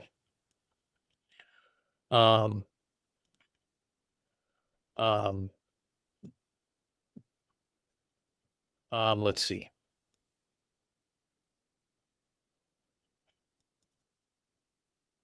Yo ho, a pirate's life for me. Yo, Aquaman chillin' with the fishes. Think you're smarter than a foot with your physics. If well, you're damn right, brains overflowing. Plus, let's be honest, that charisma showing. And you're damn sexy with that fluffy white hair. And I have no idea what the fuck this is. I see paint cans. You see my business, telecom science galore, but your jokes straight from the gutter's dirty floor. Got a sharp mind and a wicked tongue, making us laugh till our stomachs hung. What does that mean? I love how Flats just thinks angles are the answer to everything. Like he's even past geometry to begin with. Yes, Flats, what happens when you move the transmitter higher?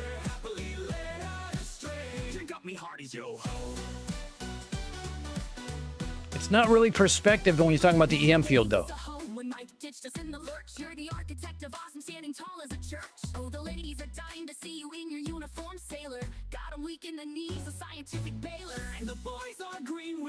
The radar horizon is not depending on angles. It's depending on the fucking curvature.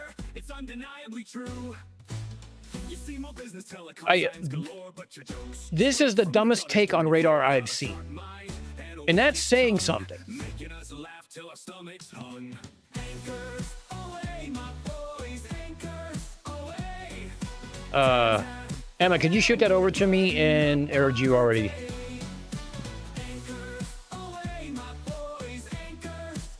Hold on, let's go back a little bit here. Read that. Read this right here. Thank you, Flats. You've just proved the globe. How does that work on a flat Earth? Explain that.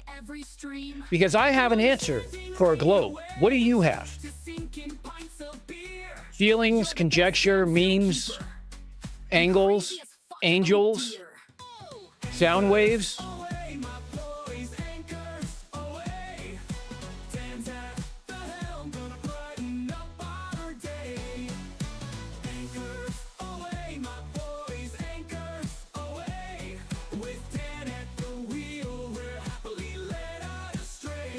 we hardies, yo ho.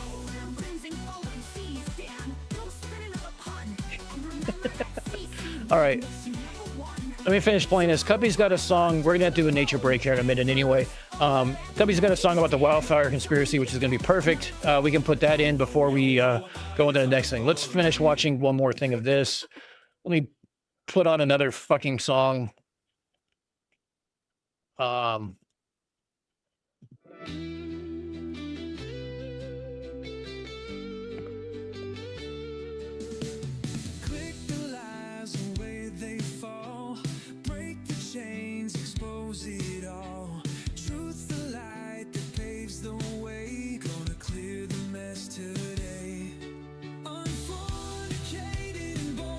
There's no audio, Flats. Where does it come from?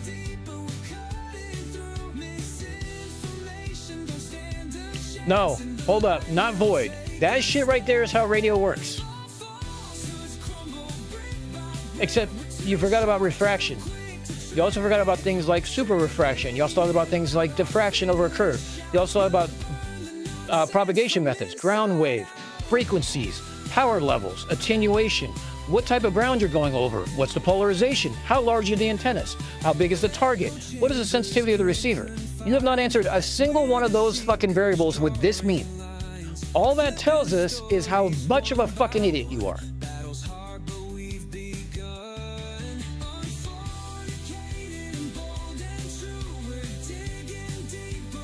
The only thing void is Flat's idea of an IQ. And the images of the black swan demonstrate beyond all certainty that the limitation claims.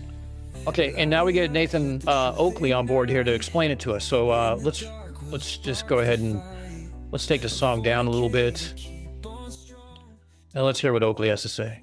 The physical horizon is beyond the limitations of the geometry of a sphere, Earth radius 3959. Therefore, the Earth is not a sphere, and the horizon is not physical Earth curve. So no, we've debunked the horizon as a physical.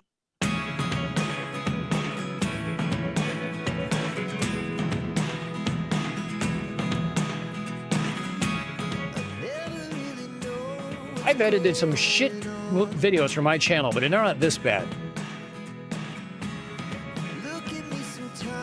Okay. I'm assuming he's just going to go through this and fucking just keep repeating the same stupid shit over and over again.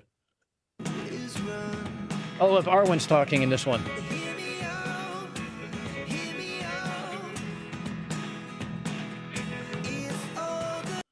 All right, look, it's the same shit, different day with this. No big deal. We all know it.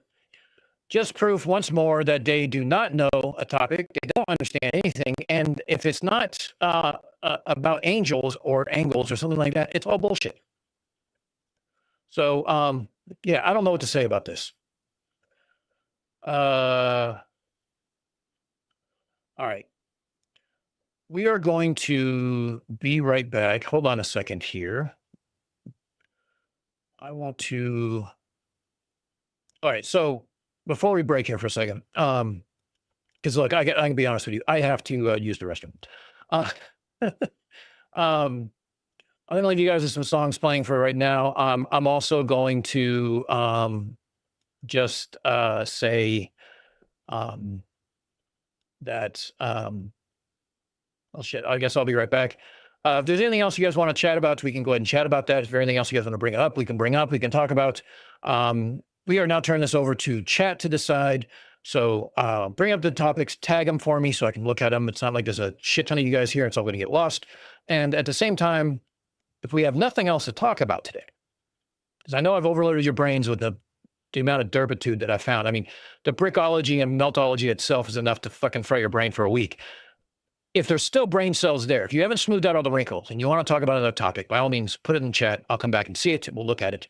If not, we'll be back in a few minutes, and then we'll go to game night. Maybe we'll horse around a little bit, talk around some stuff that happened, you know, in this week.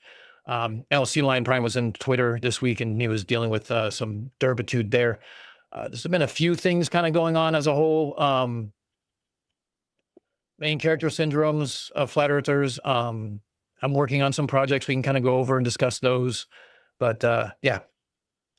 But yeah, let's go ahead and take a break. Everyone go get a refill. Get your beverage of choice. Mine's rum. And we'll come back in a sec. Let's play. We're gonna play Cuppy's song.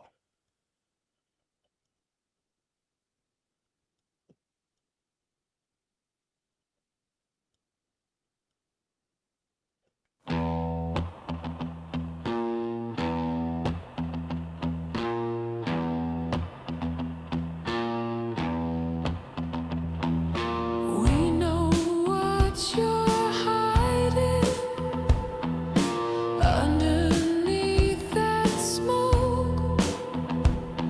A hidden secret something, and this is no joke.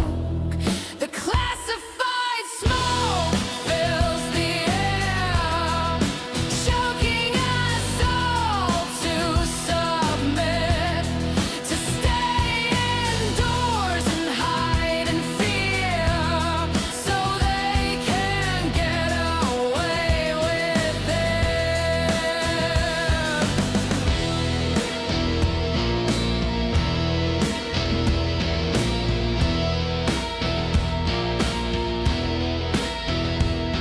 We know what's up above us, even though we cannot see the hidden secrets and science. They just want to deceive.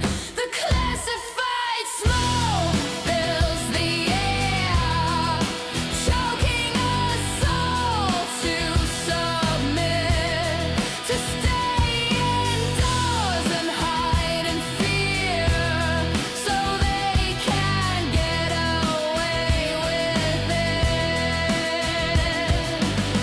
Get away with what? We really don't know, because they hide the truth all the time. The fires they set cause destruction, and of course it hides the lies. The classified smoke fills the air, choking us all to submit, to stay indoors and hide in fear, so they can get away with it. The government is hiding all the science. They are putting chemicals too in the air to make us obey. We don't know what they are doing. They hide behind smoke and mirrors, we say.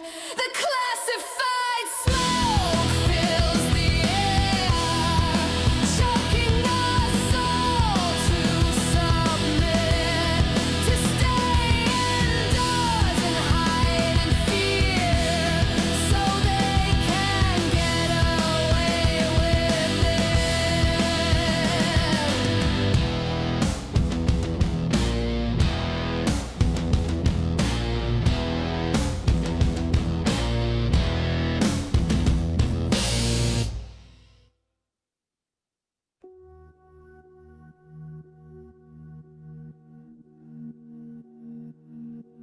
Sorry, muted.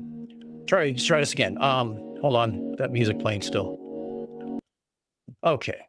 Cuppy, thank you for the song. Highly enjoyable. I'm gonna put that into our playlist here. It's gonna be fun. One thing I did want to bring up, I actually wanted to bring this up earlier. I didn't for whatever reason, because I'm fucking an idiot. What else is new? This right here. This right here. It's been officially announced that I will be participating in some rum and participating in the critical streamathon. I am going to be working with a squad of content creators. We're still working out details and things like that. I have a few ideas of what I'm going to do. But the idea is to make it fun, is to make it interactive, because you guys really are the main reason for us to be here. And on top of that, It's going to be about raising funds for Critical, who, for those who don't know, Critical Think spent his own retirement fund to go to Antarctica to prove a bunch of morons wrong. And he did. And we're all better for it. But his crowdfunding for recouping his cost is lacking severely. Last time I checked, it was at 41%. And DP Debunks is the mastermind behind this caravan of chaos, or streamathon of chaos. We're trying to get as close to that number as we can get. So this will be on September 6th through the 9th. Is that what it was? Oh, of course, I don't have the right one. Hold on.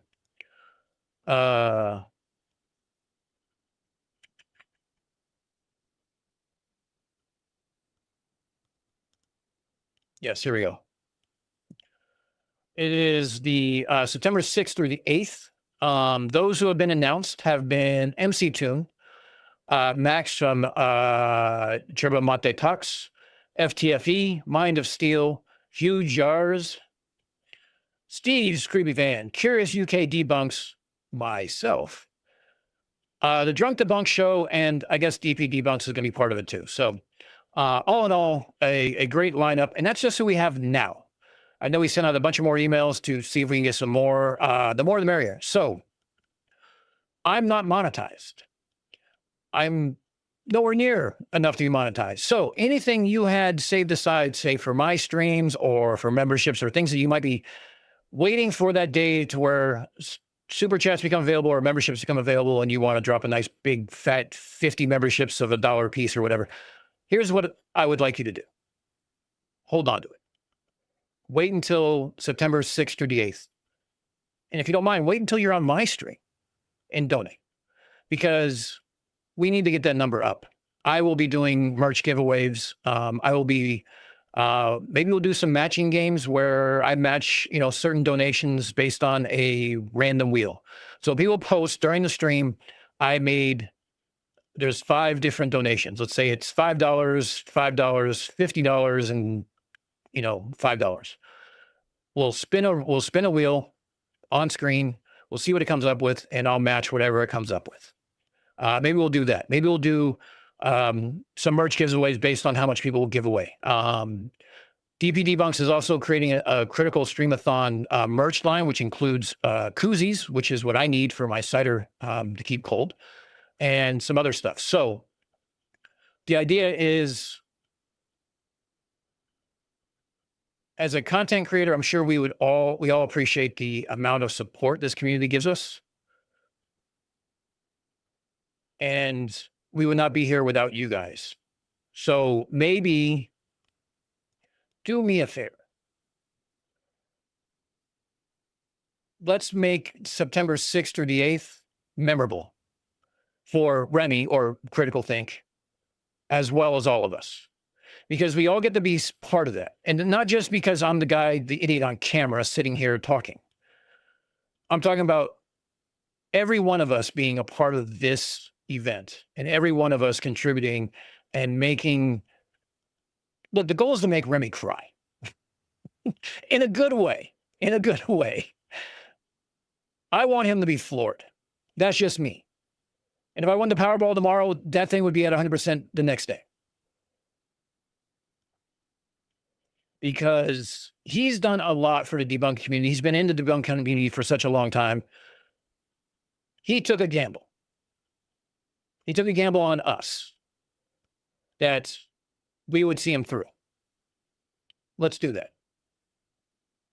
How about it? All right. But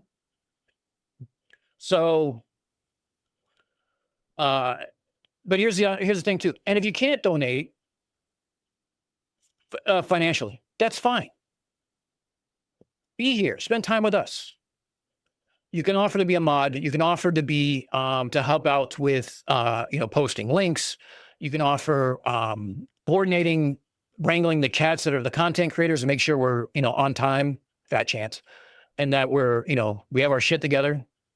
Probably another fat chance. But there's ways you can contribute to make this event memorable and to make it successful. Yes, monetary is what we're driving towards, but today sucks. Tomorrow sucks. The cost of everything is going up. People don't have disposable income. I get it. I understand it. I don't have it. But there's other ways you can contribute. There's other ways you can do it to make sure that it is just goes out memorable. It's just as successful just by donating your time.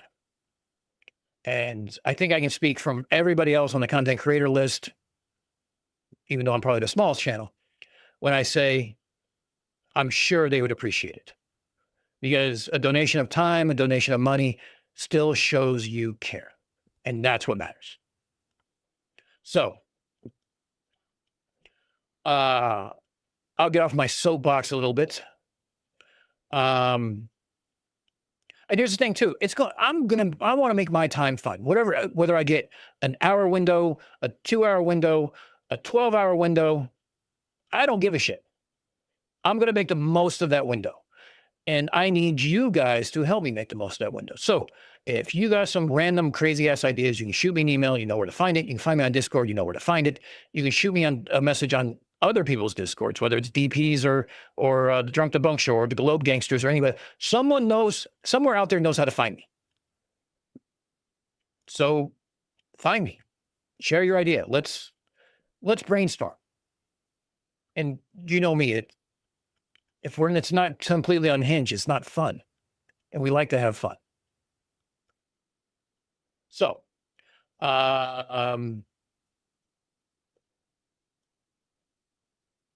sorry, what?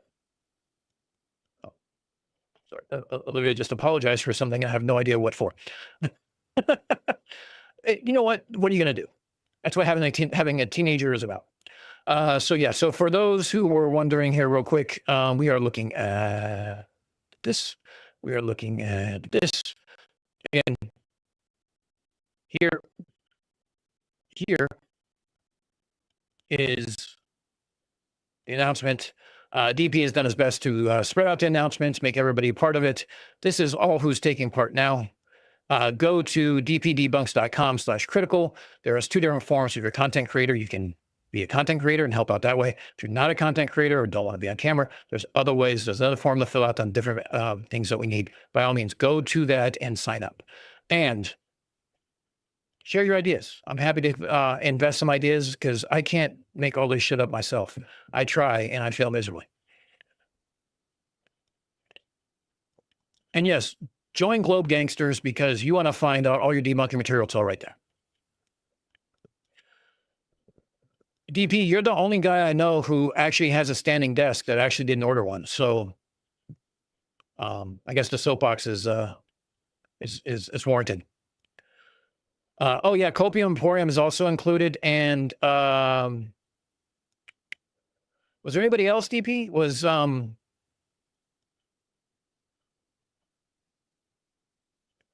I thought Canadian Space Advocate, but I might be confusing that with Copium Emporium. I think I'm confusing that. I think Cope said he was doing it.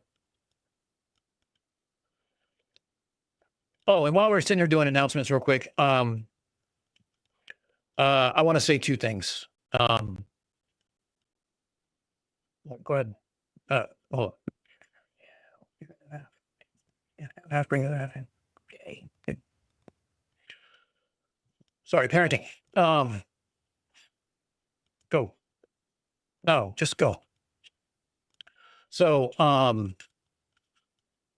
just a couple more quick announcements. I want to thank each and every one of you.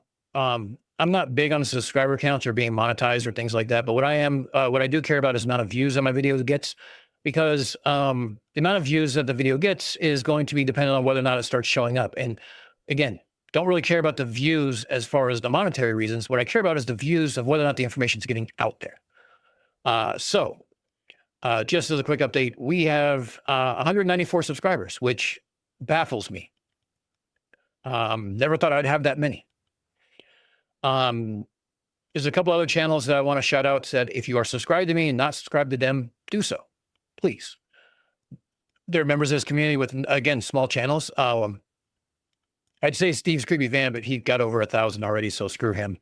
Curious UK Debunks, who actually, I recently passed him, and I had to gloat about it on his own stream. Sorry, Curious. It's all in good fun because we're in a race of cooperation, I guess you could say, to 1,000. And if you're not, there's something seriously wrong with you. You should be subscribed to Conspiracy Music Studios. He just dropped a new song today that was really, it hit hard. I'm not gonna lie. It was a very hard rock kind of song.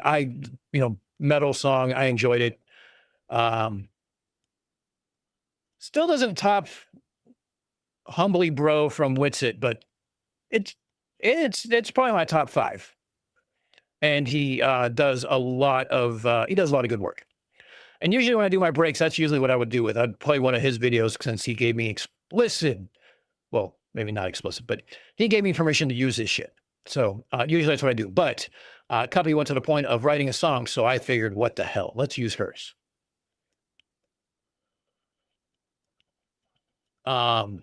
Criminally undersubbed, absolutely. And I hope you're talking about Conspiracy Music Studios. Let's see. Who else do we want to talk about here? We talked about the stream. We talked about the Codebreaker merch link. We've talked about the bunch of derp that I ran into this week, which I'm still trying to get my head around. I'm not gonna lie, that Brickology and Meltology thing almost broke my brain. I literally was thinking, like, contemplating a lobotomy and getting rid of the wrinkles because I don't understand it. It's made of fucking dirt. Okay? Bricks are made of dirt. They erode. That's what happens. This isn't a fucking surprise. And geology happens. Devil's Postpile, Devil's Tower, geometric patterns. It happens. Pyrite is a cube. It happens. Straight edges. It happens in nature.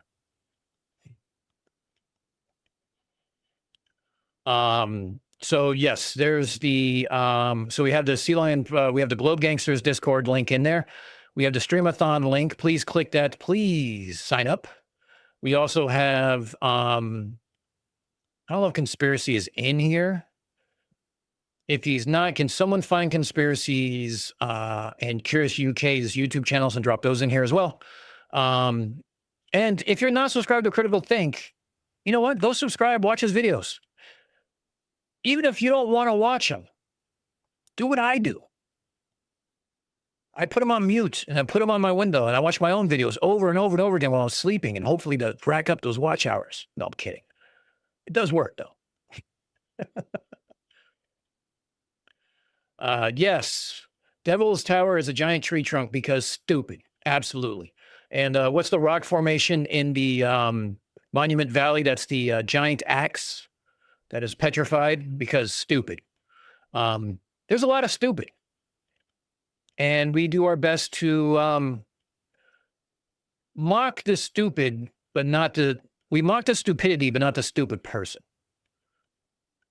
But I can't guarantee it's going to be that way all the time. Because, God, it's fucking hard not to take pot shots at people like Carrie Lake and Matt Wallace and their stupidity.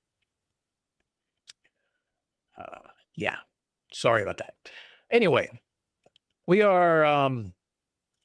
we've kind of run down my list. So we have it. So we have drinks. We still have our sarcasm engaged. We still have everything else. We've covered some channels. We covered some Streamathon. Anything else we want to do? Stuff. Mud Fossil stuff is, yeah, that guy is nuts. That's fucking, what the hell is that guy's name? Is it Bob? No, not Bob. It's, fuck. What's Mudflood University's name? Hey, Andy's in the house. Happy birthday, Andy. I hope you're not hungover from last night. And if you are hungover, hello, Andy, how are you doing?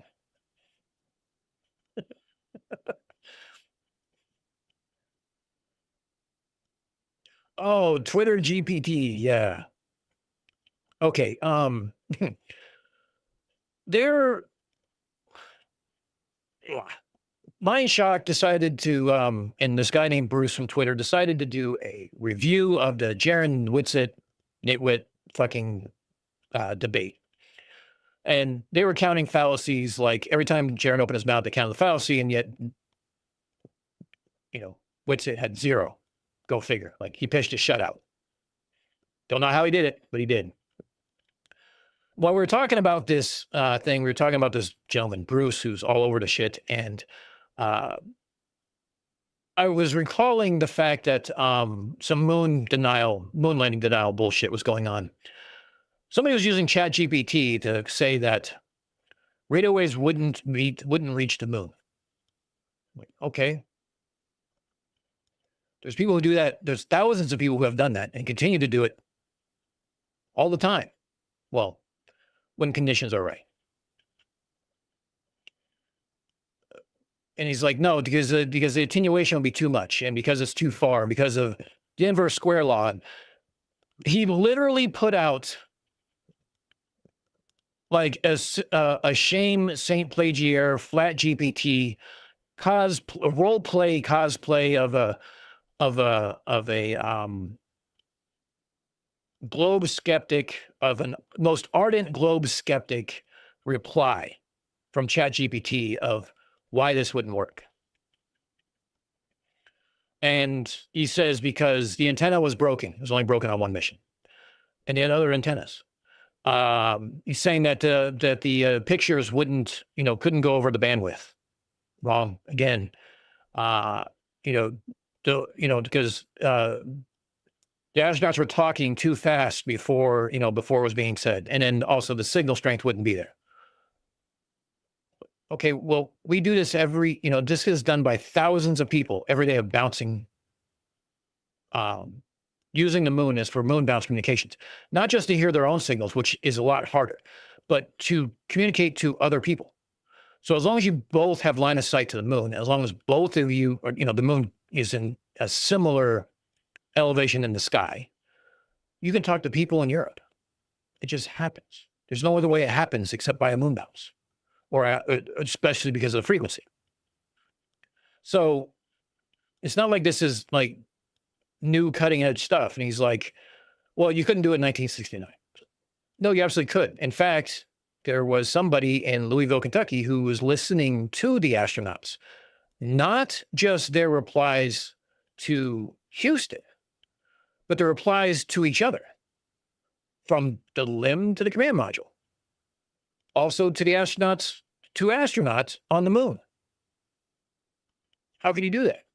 It's simple. He had a really big fucking antenna that used mathematics to figure out the right wavelength and the right size of it in coordination to the wavelength of the receiver he was trying to get into. He had a very sensitive receiver that he built himself or refurbished himself. And he spun a dial. And he listened in on it. And there's recordings of it. And how do we know that that's what it is? Well, you can match up the two tapes. The tape from Louisville. I forgot the guy's name. Basinger. You can listen to Basinger's tapes, and you can listen to the release tapes from NASA. They'll match up. And the funny thing is you'll hear more static on Basinger's because he wasn't using a giant radio fucking antenna that's 30 meters across. He's using a home-built antenna that's like an angle iron. And he was able to listen in. He had a reporter there. He couldn't hear Houston, but he could hear the astronauts reply. Now, why do you think that matters? Because Houston's transmitting upwards. Astronauts are traveling are upwards in a general sense, not away from the center of the Earth, right? And the astronauts are transmitting towards the Earth. We know radio waves as they divert, as they get further along, they diverge, they get wider and wider. So Louisville, it's not like it's a dot laser that's only trained on Houston or trained on Australia or whatever. It's a very wide area it covers. That's why Spain, Chile, Australia, the US, they were all involved in the communications with the moon. It's called the Deep Space Network. Not fucking hocus pocus. So that, for me, being a radio guy, is proof that we went to the moon. That's not possible unless they were really there.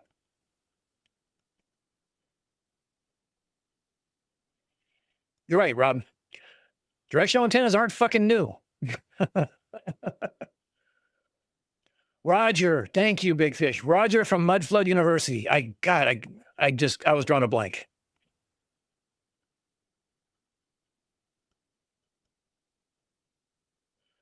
Being hungover tomorrow is fine. It's Sunday. You got plenty of time to sleep. The mighty feather of learning. Yes, Russell. Or Roger. Shit. Blah, blah, blah, blah, blah. Yeah, it's having one of those days. Canadian Space Advocate, Roger. Yes, thank you. I was a little short. So yeah. Those assholes are what I've been dealing with and stuff like that. So I've been back on Twitter, rectifying a few things. I even went so far as to build a link budget as to why cell phones can communicate with Starlink. Remember they came out with those? You can text message with Starlink now because of national disasters and everything else. Well, the satellites are doing all the heavy lifting. Come to find out that you have about 15 to 20 dB on your phone of link budget still in the margin that you could use. It's not hard. It's not difficult. You know, the technology about radio isn't changing. It's always going to be the same. But what does change is the modulation, the bandwidth, and things like that. Like we just got done, I think it was either late last year or early this year. We did a free space laser shot from Earth to Mars, or a spaceship in orbit, or a lander in orbit around, a probe in orbit around Mars, and was able to communicate back. Now, what does that distance do to the bandwidth? It knocks it down. Proved it could happen, though. I mean, they're not sending 4K video; they're sending stills and other shit. It's how it's applied changes. The bandwidth we can squeeze from it changes. The way we can change the modulation, the amplification, and the polarization and things like that changes. Previously we used nothing but horizontal and vertical polarization, but now we change to a circular, and all of a sudden we can bounce shit off the moon. There's all sorts of things that go into it, and it strikes me as humorous that people with no idea about how this shit works thinks they're experts on it, and they've never touched it. Their experience about radio as a whole is getting in their car and turning on fucking Sirius XM, which is ironic in its own right. Satellites don't exist until you put a dinner plate and 4 rabbit ears together and solder, and all of a sudden you can fucking download weather maps as they fly over your head, and you can track them.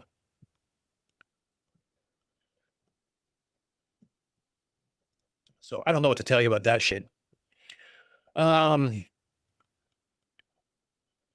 Marcus Leach, you're right. Parabolic dish antennas were invented by Hertz himself in 1888. That's not new. Go and put it.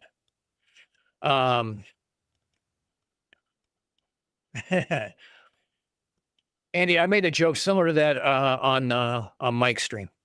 So Mike's global stream. I want to bring up something that was said. There's a lady who was talking to him, and he was giving a spiel about what his channel is, what he does, and he debunks flat Earth and moon landing denial and stuff like that. And she goes, "Oh, really? That's great." She goes, "Really a smart man," as she points at him. Now, I want you to picture this. The man she's pointing to wears glasses, has a beard, looks a lot like Mike over IP from the Drunk Debunk show, who's wearing a fucking hoodie in July, in the late afternoon, in the sun. Not sure smart man is the right word I would use in that case, but I'm sure he'll take it. It's a compliment.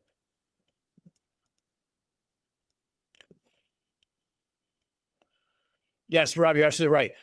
The Soviets acknowledged the moon landings the very next morning. Why the next morning? Oh, I don't know. Time zones. So they congratulated us on getting there. If anyone had an excuse to say, no, they're lying, would have been them. So what reply do I get when I mention these things? They're all they, capital they, are all in it together. One world, new world order, one government. Forget all the wars and everything else. That's all theater.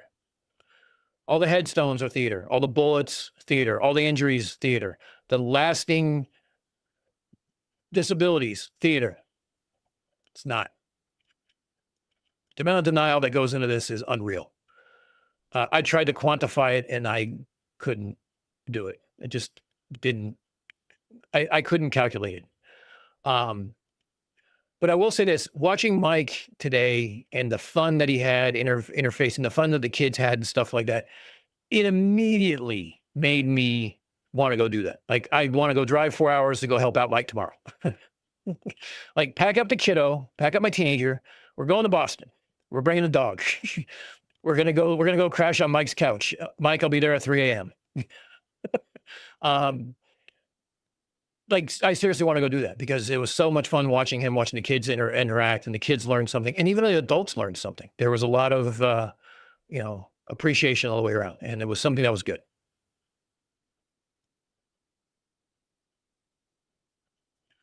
So Marcus, the path loss calculators, yeah, I post those.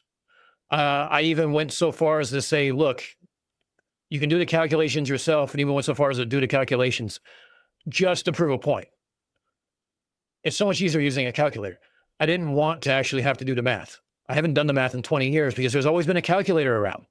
And you can check what the actual equations are that are using in the calculators, which makes it easier to make sure it's not just they telling you what it is. I did the math just to prove to them what the math was. Linked to the link budget to Starlink. It wasn't hard. I simplified it. And when you're talking about going to the moon, you have to worry about Doppler shift. You have to worry about, attenuation and not just attenuation for path loss because of the distance. You also have to worry about the attenuation of the bounce itself because the moon's solid object and it's got craters and it's not an even surface. So therefore it kind of scatters. That's why you don't always get your signal back. Here's the thing. Do you know what those thousands of people who bounce stuff off the moon, like radio waves and lasers, have learned? They have learned that there's no fucking firmament. Between us and the moon, there is nothing. Well, how do you know you're bouncing off the moon? Simple. Point it in another fucking direction and see if anything comes back. No, guess what? There's nothing there. Point at the moon, get a return. Point away from the moon, no return. Here's a better idea. Point at the moon, get a return. Don't move the antenna.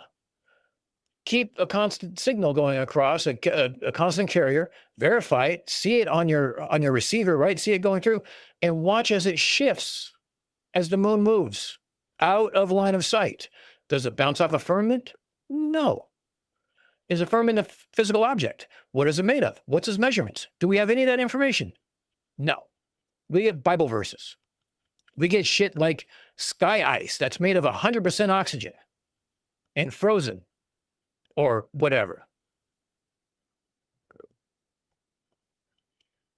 Yeah. All right. I know I'm bored the shit out of you guys enough with this stuff. Sea Lion, great seeing you again as always, bud. I will catch up with you later.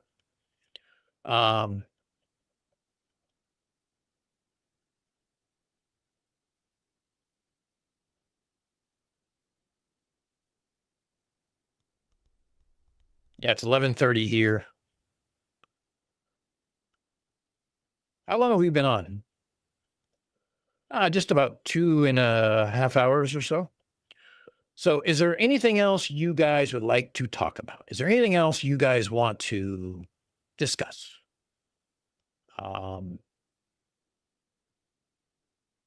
Anything. World's your oyster. We can turn this into Ask Me Anything. We can turn this into Show Us the Dog. We can turn it into What's in My Dresser? what's on my bookshelf. We can play murder mystery.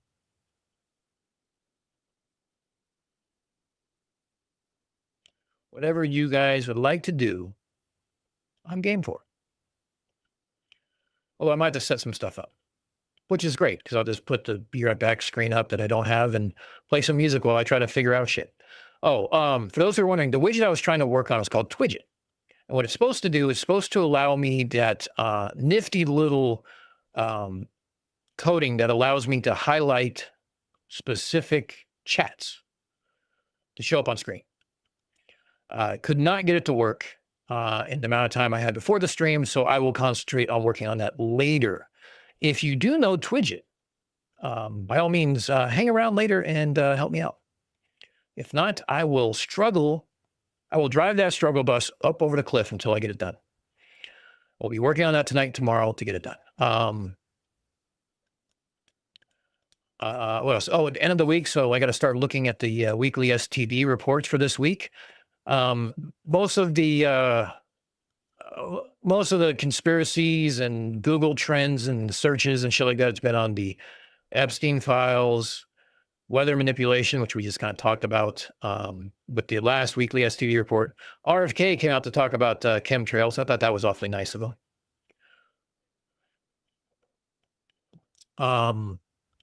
There wasn't a lot of science denial conspiracies. You know what? Let's do a quick search real quick here. Hold on a second.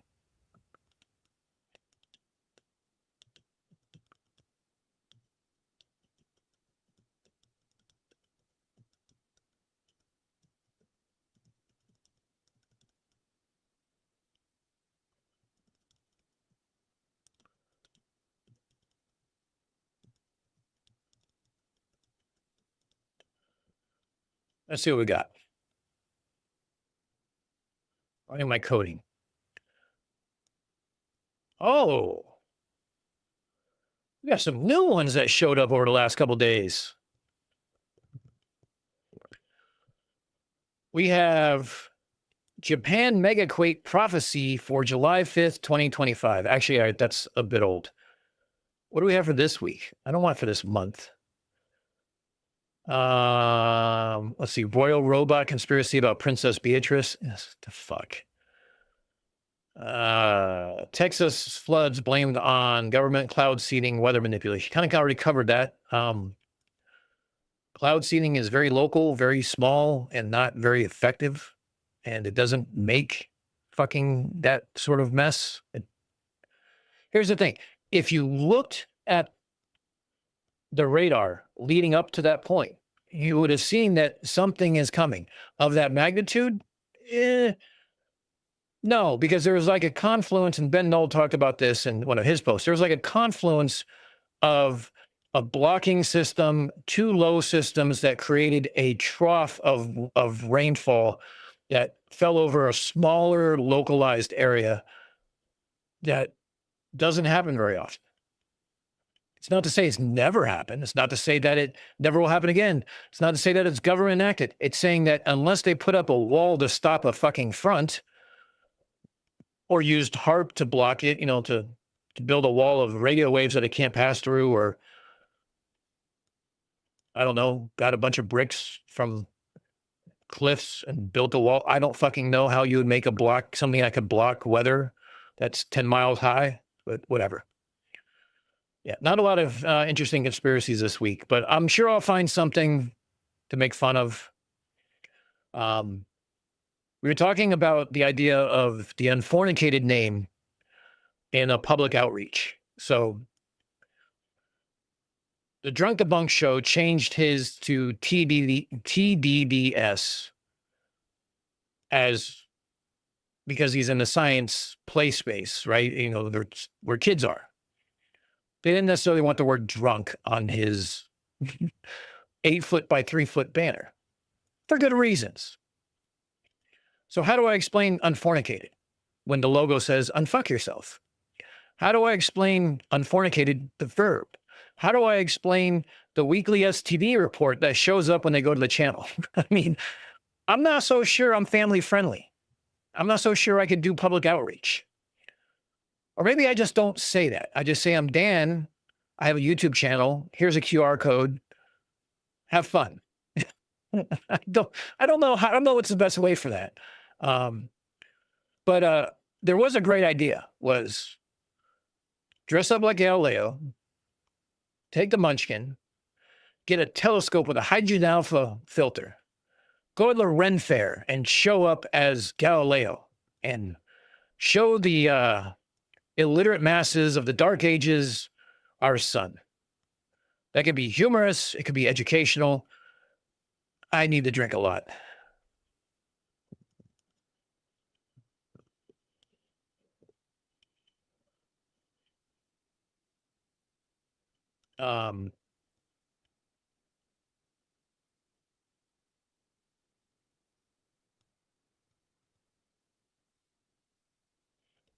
Yeah, so Mike's going to start tomorrow at around 11 with his next stream. He's hopefully going to remember his lapel mic this time, or studio mic, whatever he calls it.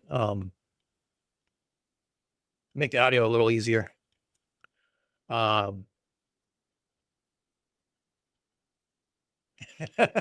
Science on board, SOB. If that's not a channel, someone should take that.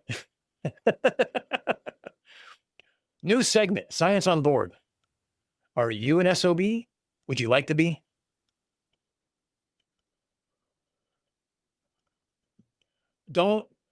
Whatever you do, don't ask where the weekly STD report came from. It was actually a Twitter post that somebody said, like, what acronym would you use for the misinformation that goes on in social media? And so I don't know. How about STDs, for socially transmitted disinformation? And everybody kind of liked it. So I just kind of like, you know what? I could use that for the channel. Make it like a whole medical like background with diagnosis and symptoms and patients. And yeah, welcome to my creativity. That's how we have the weekly STD report. And if you haven't watched it, it's on the channel. It's about chemtrails. It's about the Clean Air Act, or Clear Skies Act, excuse me. It's about the states passing laws. Yeah, I kind of went over that in the beginning. But next project is HARP. We'll be discussing that. It's recorded, and I have the storyboard. I'm just kind of putting it together. I'm trying to get my B-roll and stuff like that. It's there's a few things I don't really like the order in, or like the flow of it. So I might have to make some changes. There's some very clunky parts and some of the technical parts of it. And I mean, you guys know how I am. It's like I start with mockery.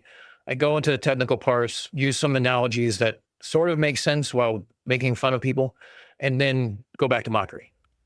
And then I'll split it up into segments. But there's a couple of long segments, because I learned in this research that the conspiracies for HARP are basically based off of one single patent that was filed and abandoned. Yeah, that's all I can say. The rest will be in the video. Well, part of it. And then we might do a part 2, because a doctor who was the son of an elected official, a career diplomat, career politician, whatever, and another person, I don't know what their profession is, decided to be investigative journalism, participate in some, and be investigative journalist and expose the secrets surrounding this science base in the middle of nowhere in Alaska.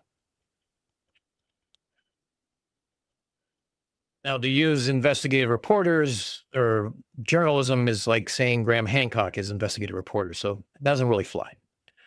But whatever.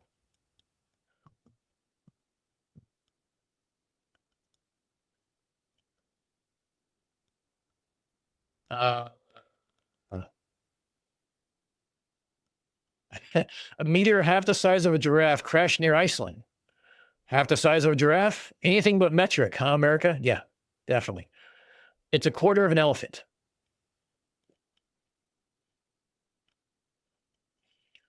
Marcus Leach co-taught radio astronomy course this week to 12 and 16-year-old kids. They're now all smarter than radio than any randomly selected flurf. Absolutely. That's actually something I hope to do with Olivia. Like maybe we'll work on some. We'll make some antennas out of some PVC pipes and some copper tubing. We'll make maybe we'll make a double helix antenna. Try to talk to ISS, so she can do it and she can see what it's like. I mean, she's not really into the radio nerd stuff like I am, or the networking stuff like I am, but she's gotten into space a lot more since the Vera Rubin Observatory started releasing pics. So we were talking today about some space stuff in the car, about like meteoroids and meteor showers and comets and things like that. So she's somewhat more interested now. But her interest up until recently was like, oh, look, there's a comet in the sky. Cool, let's take a picture. And that was it.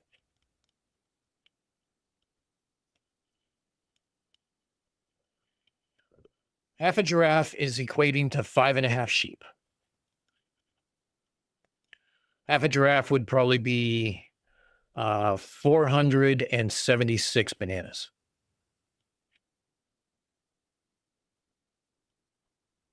Depends if you go end to end or you go, horizontally or vertically. Depends on the polarization of the banana.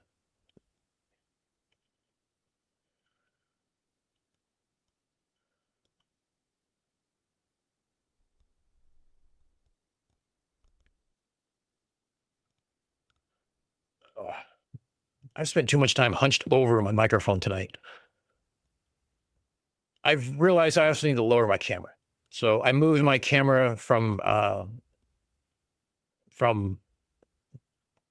behind something. I do use like a teleprompter of sorts for doing videos and for doing scripts because it keeps me on point and it keeps me from having to do 500 takes to get one chapter out. And when I don't use it, the split will affect the camera. And I decided that I didn't really want to screw around with that. So it was making it a little too complicated. And so I decided to move it above the teleprompter. Well, now it's like too high.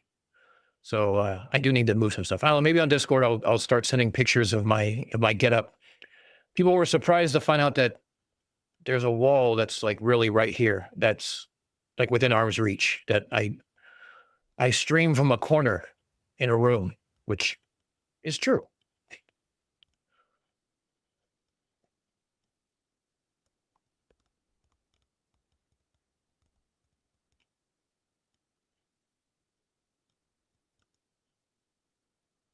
Well, it depends where you get the bananas from, Emma.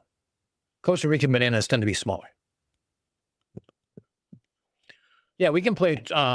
We can play Murder Party Trivia if everyone wants to. We have 27 people still watching. I've run down everything I wanted to. If you guys want to talk about anything, we can talk about it, or I can just start getting Murder Mystery up, and we'll play a couple rounds of some Murder Mystery, and we'll maybe, I don't know, do some drinking games.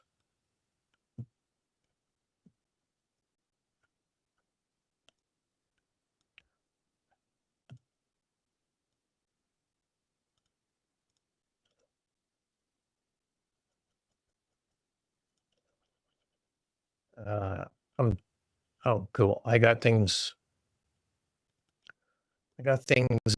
muted, so cool.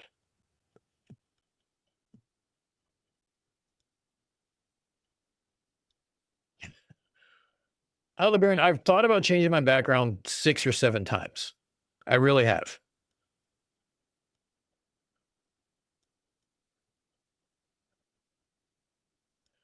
Emma, pour some rum in your coffee. It's a Sunday morning. Who cares? If you can go to church and get drunk on sacramental wine, you can drink rum.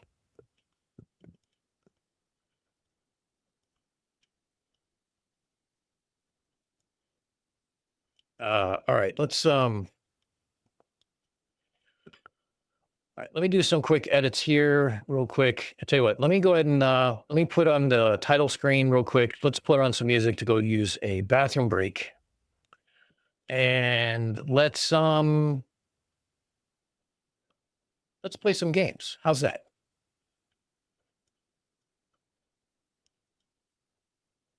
Dabby Dabs, thank you for welcome for coming to the stream. Better late than never, I always say. You can always go back, catch it on repeat or backwards and catch up later. We're gonna play some trivia if you'd like to.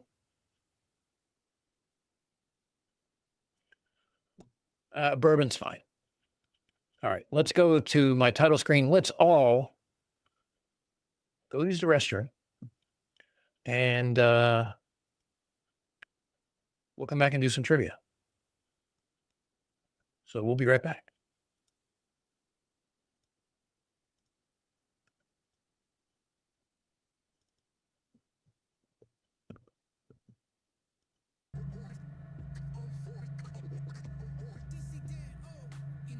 No cap, dropping straight facts, put the myths.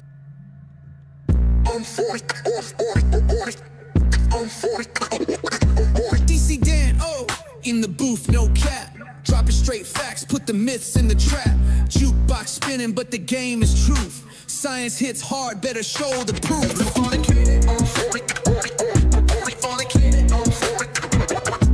In the zoo of our minds, it's a feeding spree. Every vine we swing on is a fantasy. Pheromones and instincts ruling the race. Can't fight evolution with a poker face. It's primal, it's raw, it's the way we survive. In the zoo of our mind, trying to feel alive. We're wired like animals, can't run from the heat. Flesh and instinct, every heartbeat.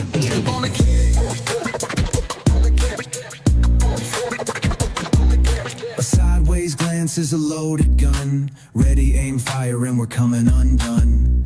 Brains wired like wild electric sparks. Every whisper's leaving caveman marks. Unfornicated. Civilized, but we fake it so well. Animal instincts under the shell. Leash snapping loose, no time to stall. Turns out we're no different at all. Oh, we're beast in heat all day and night. Every thought's a fire burning too bright. Primal urges dancing on a razor blade. It's survival of the filthiest serenade.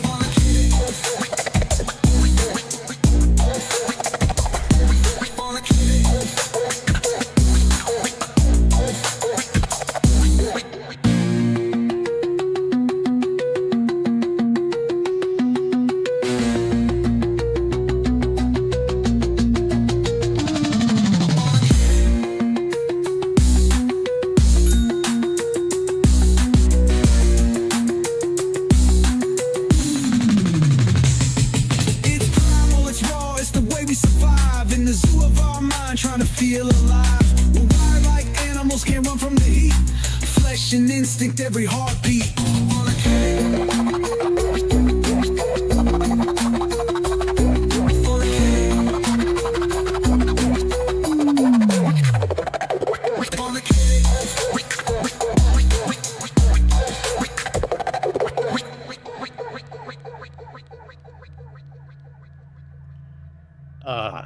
I haven't played that song in a while. I really do like that song. I think that was from Monkey Cat Pat Pat. I don't remember it. Maybe?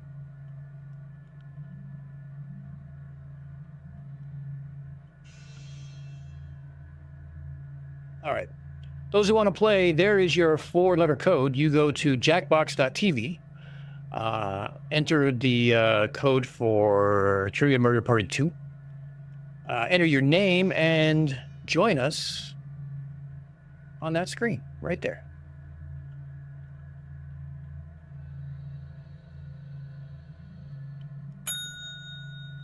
All the Baron's the first one in. I'm going to go ahead and screw with the settings a little bit.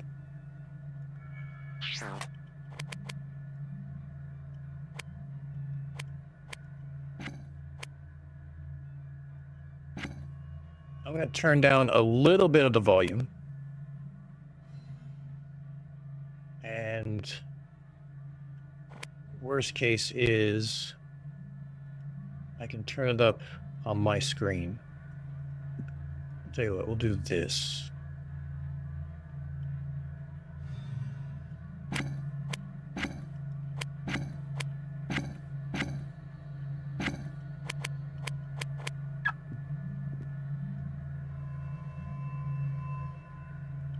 Gabby, after my own heart, it's cracking tonight because I finished the shipwrecked spice rum and I had to get a new bottle on the way in. So it wasn't normal Kraken though; it was golden Kraken. Oh, it was new. It still tastes the same to me. So unless they just changed the bottle or label, still looks the same. And I'm a sailor, so rum is all there is.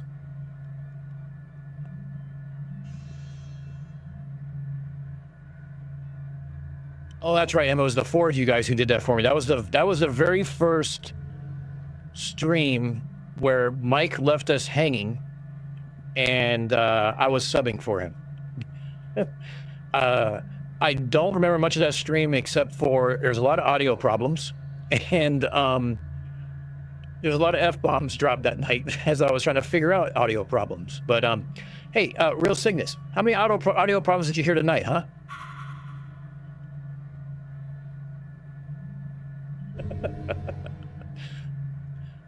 I gotta give Cygnus some shit.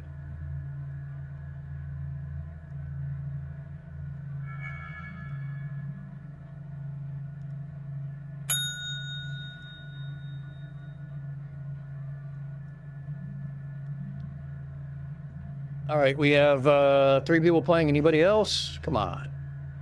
You guys know you want to. It's not that bad. I don't always lose. I don't always win.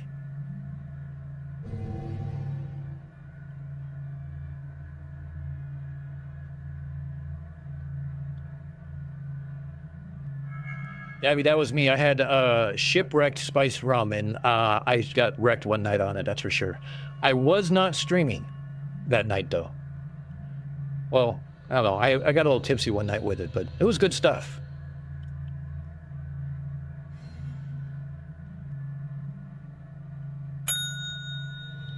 We got Emma, we got Jim, we got Aldebaran, we got Dave.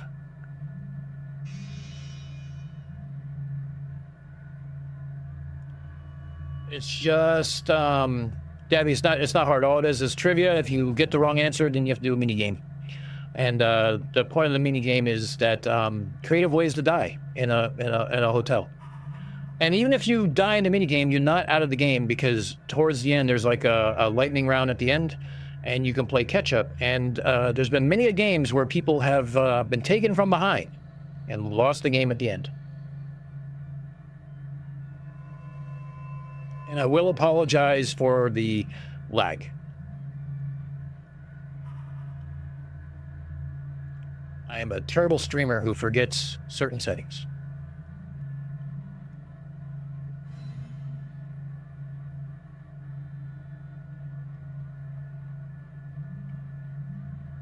Although Emma, I'm 3 rums in, so I can kind of like I'm starting to see the questions in a 3D hologram with a brick background. Oh wait, I just realized something. Brickology, and I got bricks. Huh. There might be some irony in this one. I'm a Mikey doll. Yeah, Jim, you lucked out. You're the Mikey doll. All right, we got 2 more open slots. Anybody? I will count down.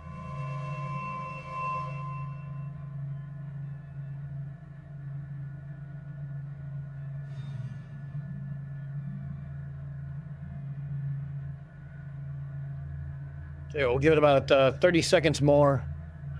Let me check my my Discord messages.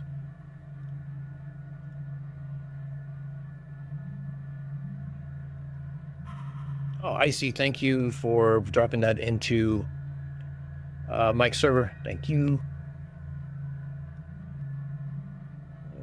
I thought I had more. Okay. Well, Discord's clear. That was quick. All right. Well, we'll start with 6. Anybody wants to play afterwards, after they watch a game, we can do that. That's fine. Now I need to find the screen that has my thing, and here we go. Let's start.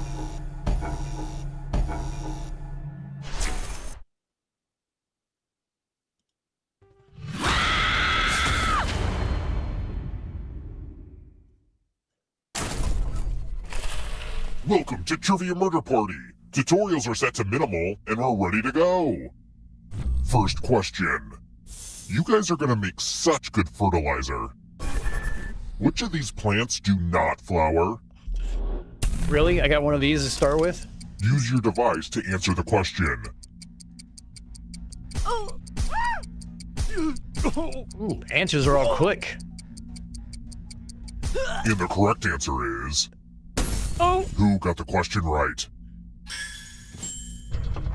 Fuck me. Which I forgot leaves about only that. you. Time for consequences. Shit. We're starting off on a great note. Welcome to the killing room. This one should be easy. Follow as many rules as you can before time runs out. Everyone else is playing I'm too. fucked. If any of them correctly follow more rules than you, I will kill you. I don't follow rules. The rules are already on your device. Go, go!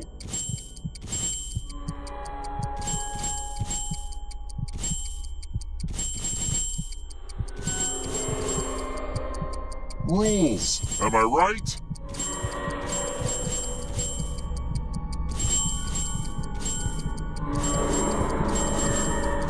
Almost out of rules time.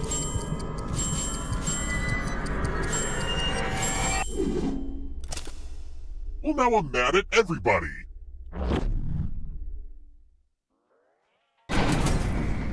This elevator's a real death trap. For real, though.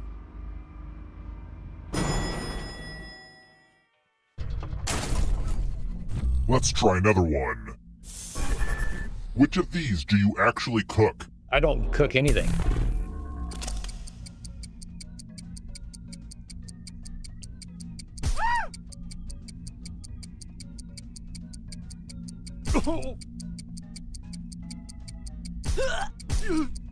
Almost out of time.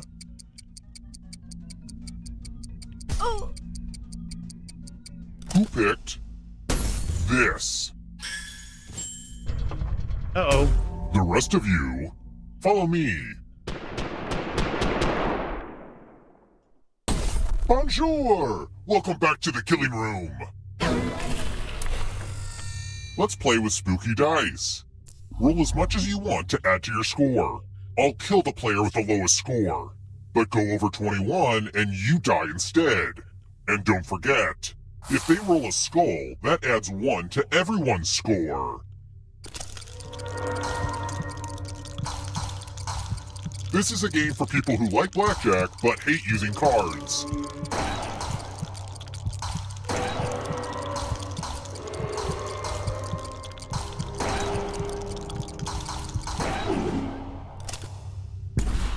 You busted. One of the most common dangers of dice is blowing up. That was my skull for you. Someday I'm gonna be famous, even if it's just on the internet.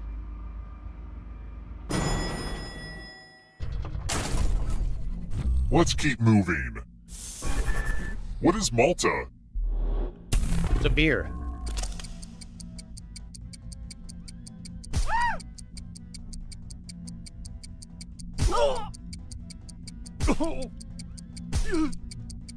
Old English 800 is a Malta. Time's almost up. Who picked this? Aw, crap. Aw, crap. Let's try another one. Which of these composers has been decomposing the longest?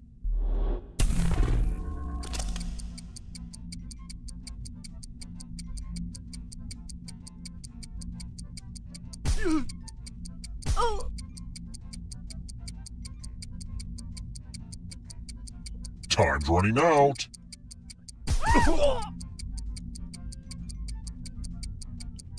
Who picked this? I almost did. The rest of you who are still alive, it's time.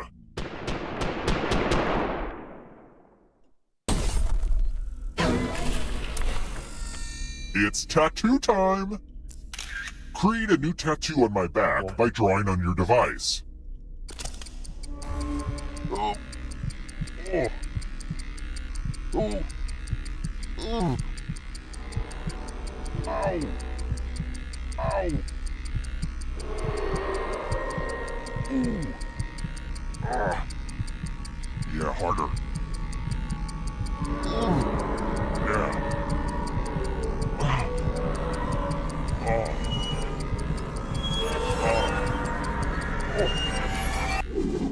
I'm so excited about my cool new look. Now vote for your favorite tat.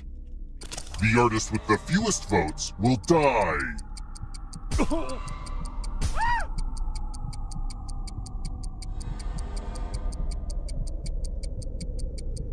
Vote already.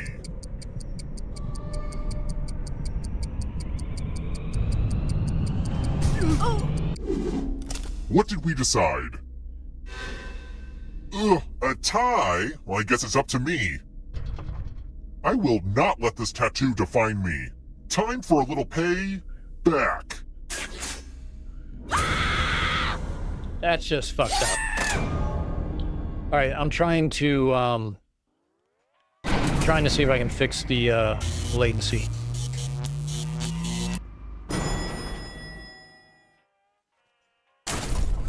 We're here.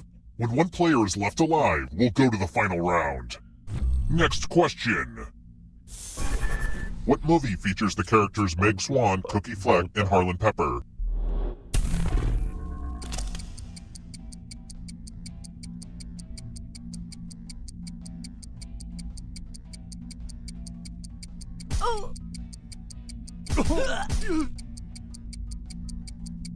Almost out of time.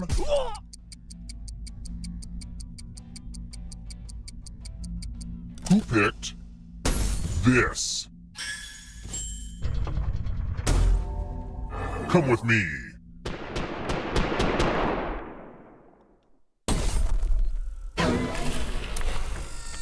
It's time for my favorite illusion.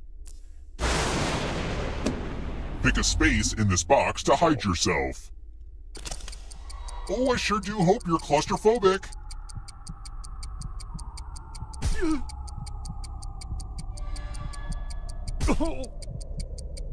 Choose now, or I'll choose for you.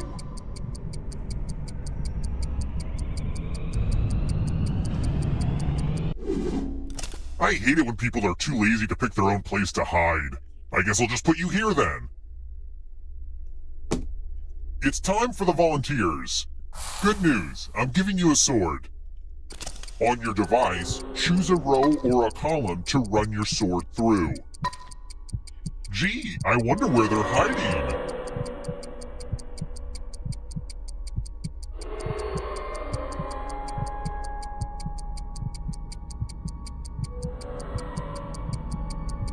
Oh, come on. If you don't pick a row or column, I'll do it for you.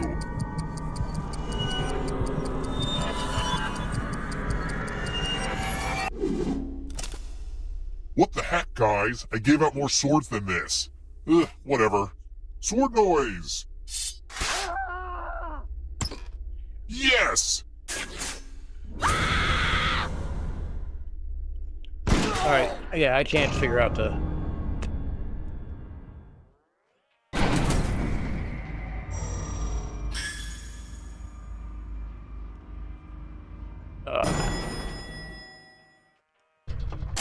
Yeah, I'm sorry, Emma. Let's keep moving. Which of these countries has some mountains?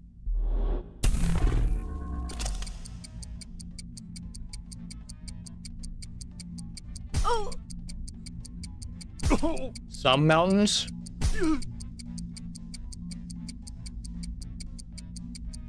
Time's almost up. I don't... They all have some mountains. Who picked this? I don't get that I one. want to show you something. Donation time. Give money to each other. The person with the most cash at the end will die. But if they end up with $800 or more, I will kill you instead. Begin.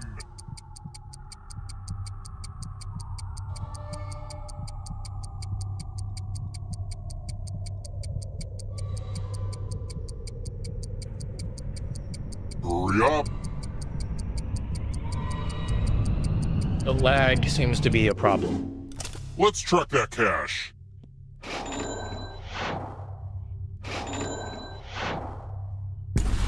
They say you can never be too rich, but you sure proved that wrong.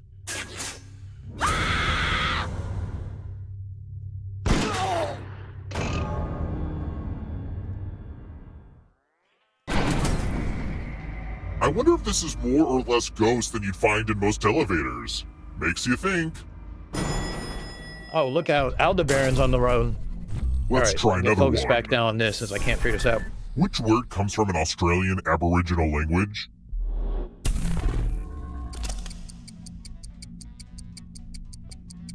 Ooh.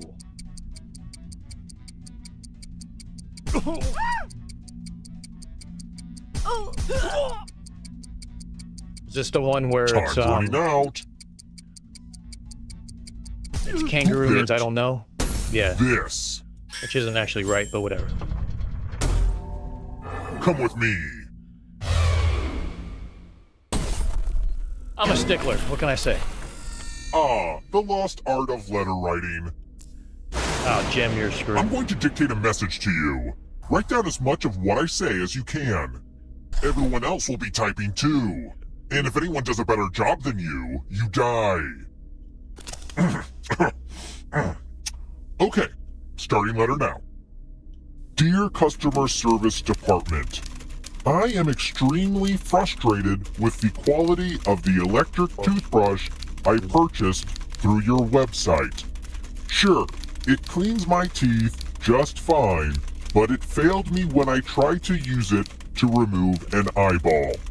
No need for a response. I will find you if the product does not improve. Time's up. And here's how you did. But did anyone do better than you? Well, you failed. Look at this nonsense.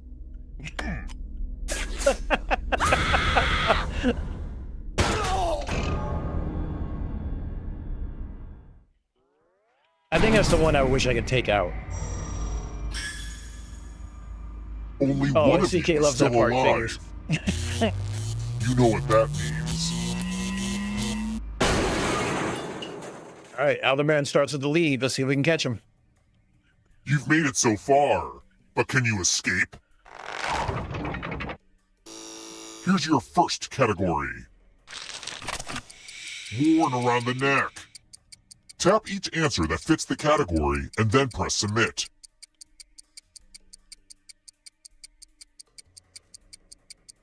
Time is almost up. Let's see the right answers. Oh, I wasn't sure about Kravitz. Oh well. Akira Kurosawa films. Time is almost up. I should ask Olivia this one.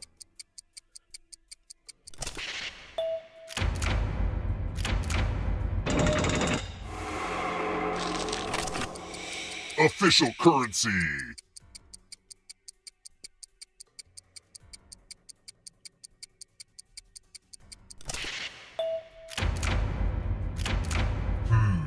You're better than I thought. Stuff in Missouri.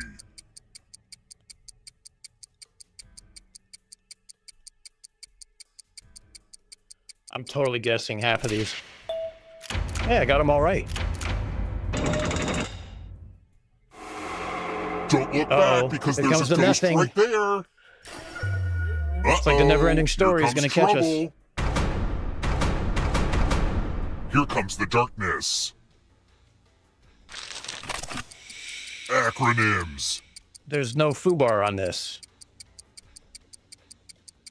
Time is almost up. Where's foobar and snafu? That one was too easy. You stole some yummy look life out. force. Aldebaran lost the lead. Hallmark Channel Christmas movies that debuted in 2018. How the fuck do I know this?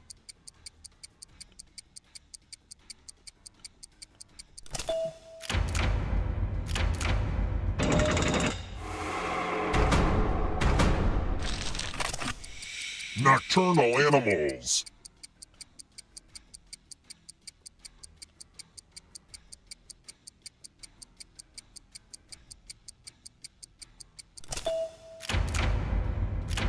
Oh, Emma's got the lead. Another life swap. Not Jim's so fast. almost If you want to break through that barrier, you'll need a nothing. perfect answer to this question.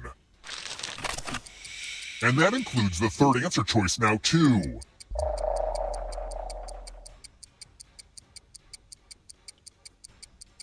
Time is almost up.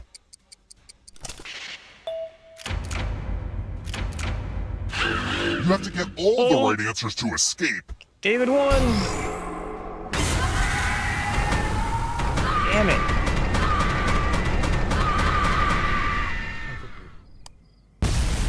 Jim, drop back and come back in, I guess would be the way to do it. I really wish I could figure out how to do the settings here. Hold on, let me see something. If I go to my studio,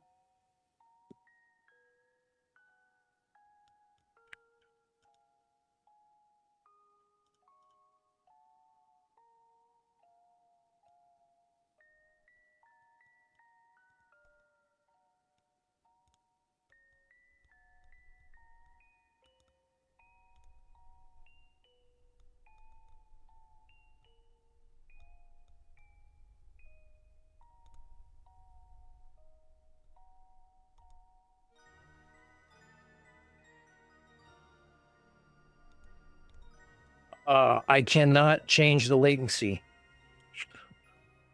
Well, fuck that. All right, well, my apologies, guys. We're just gonna have to make this work. So let's see. Let's do a reboot.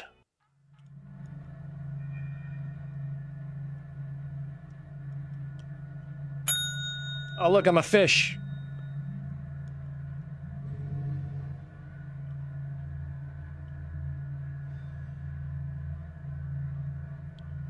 Canadian Space Advocate, for your first time, you won. That's great. Good job.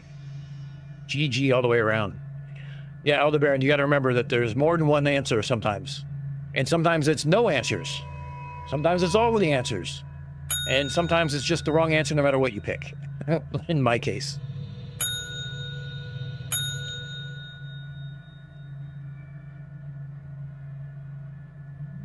Three more slots. Who wants to play?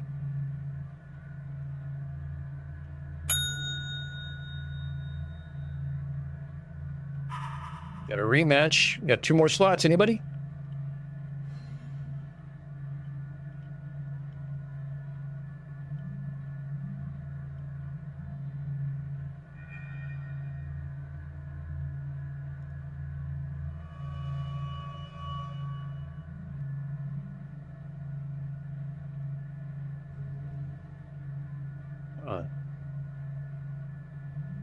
Not dropping flames.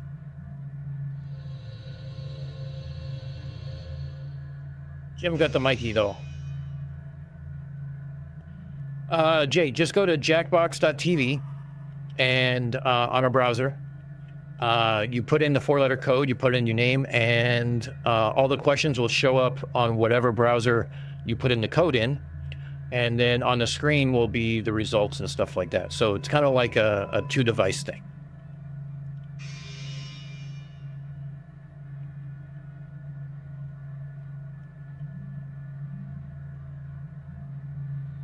Malta's one of those places that I've kind of wanted to go to.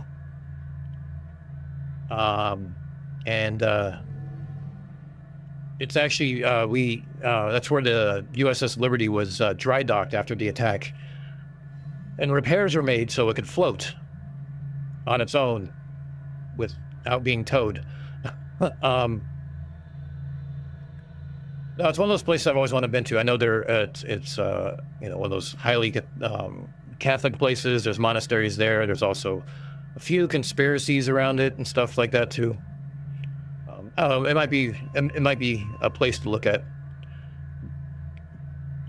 We do have some declassified ideas that are banging around. We might be for a declassified series. I know Project High Jump won the poll, but that might be better served. Might be doing a collaboration with Dave McKeegan on that when he has some time. So that might be kicked backwards a bit, but I'll find something worthwhile to put together. There's a few of them. There's the CIA version, raising a Soviet sub. That's actually a pretty good one. So Operation Gladio and in Italy after World War II. There's a few different ones. Operation Northwood, even Project Mockingbird and stuff like that. So got a few ideas on that. Some of the debunk ideas are kind of taking the prevalence for content purposes, because I am a debunking channel first and declassified second, just to break the monotony, because I can't subject myself to all that derp without suffering psychological effects.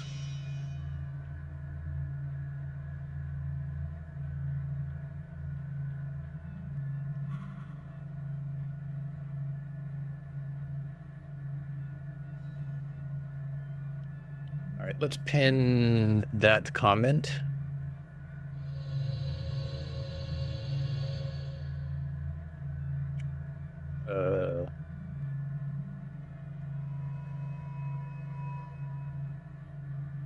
Unpin. Pin this message. There we go. Just a phone? Okay, well, we'll figure it out. You know, you can kind of follow along at least and watch. All right, we'll do a countdown. 5, 4, 3, 2, 1. I ran out of fingers. Ran out of juice.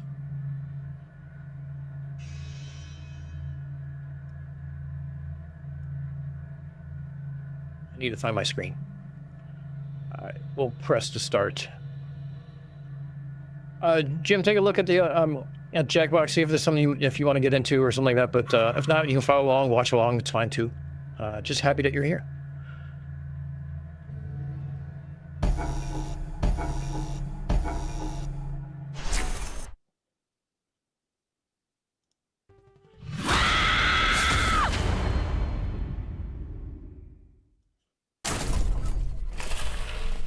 Okay, first question. Whose memoir is titled, "Is Everyone Hanging Out Without Me?" Me. Use your device to answer the question.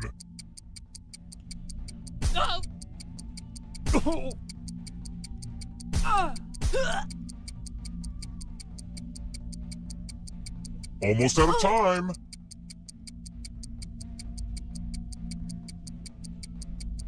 And the correct answer is... Who got the question right? I don't even know who that is. The rest of you, follow me. I knew one person on that list. Welcome to room 113. Ah, the scariest thing of all. Talking on the phone. Well, since I'm the oldest guy in the chat, then this one makes it easy for me. 4 phone numbers. Because I still remember using these Dial phones. one of these numbers on your rotary phone before anyone else, or you die. New phones are cool and all, but a rotary phone does a lot more damage when you bludgeon someone with it.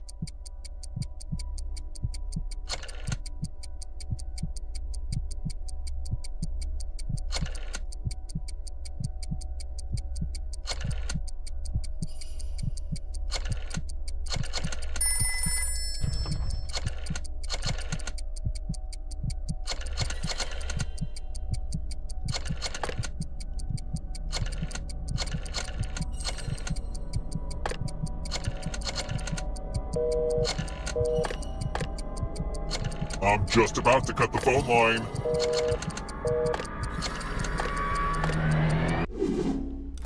Time to put the die in this dial. The lag on that one's pretty bad. That and getting your finger on your screen just right, or your mouse is a pain in the ass. So just get used to it.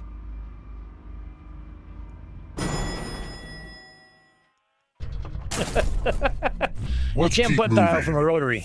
I tried. What is the full name of the vampire on Sesame Street?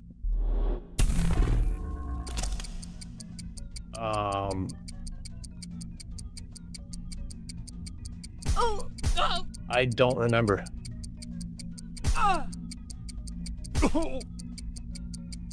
Time's running out. I just remember him being kind of creepy. Who picked this? Oh, lucky yes. Only a ghost got it wrong. Welp, didn't want that to happen. Let's try another Jim one. Daniels, I have a butt set still. I misread Which of that. these I have a butt countries is set landlocked? still in my garage.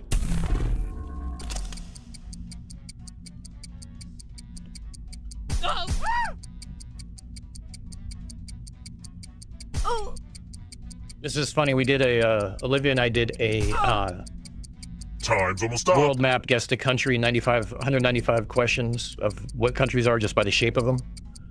Who picked this? She didn't know what UK looked like. One of you is still alive. Time for consequences. He just yelled, "Oh my God, leave me alone," from the other room. Welcome to room 237. Landlocked means no beaches. Congratulations! You've been entered in my scratch ticket giveaway. Just scratch and find $3 and you get to live. No access But to if you water is scratch off landlocked. even one skull, you die. Get to scratching. Aldebaran, I got faith in you. Oh yeah, and if you keep scratching, I'll give you cash for extra $signs you find.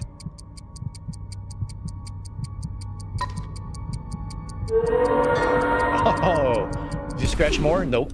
If you have a losing ticket, come with me. Oh, you won that one. How did you get killed? There's a bug in the system.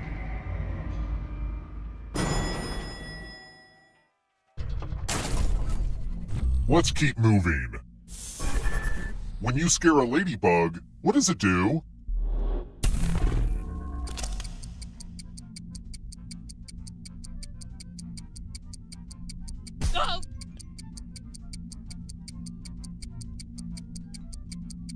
It was a definite bug. You had Time's one running right. out. Yeah. Who picked this? Oh, did he scratch 4 and got killed? I'll have to kill my writers. Let's try another one. He was going for more money. Which of the following is not found in a prokaryotic cell?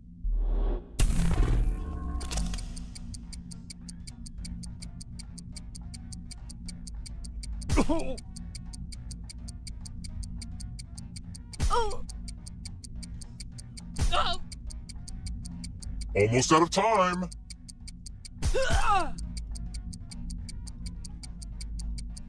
Who picked this? Everyone again? You all need to be taught a lesson.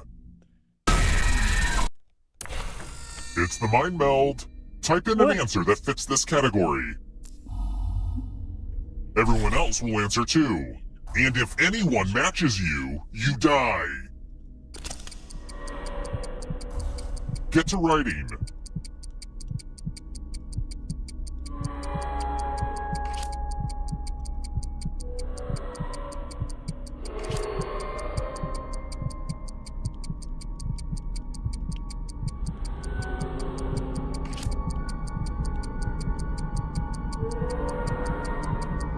Time's almost up.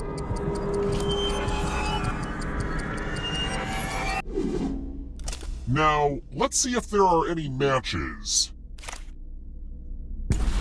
We've got Mind Meld. Couldn't remember the ant's name.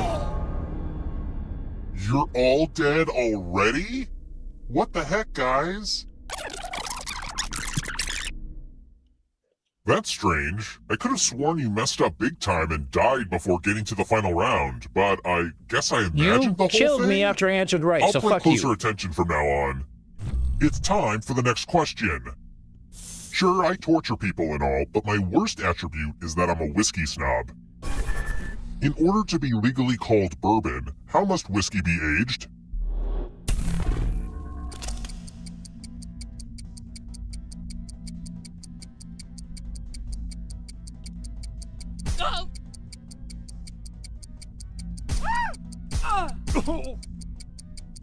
Time's almost up. Who picked this? Lucky guesses. Oh, come on. Let's keep moving. Which of these vegetables is technically a flower? Your mom.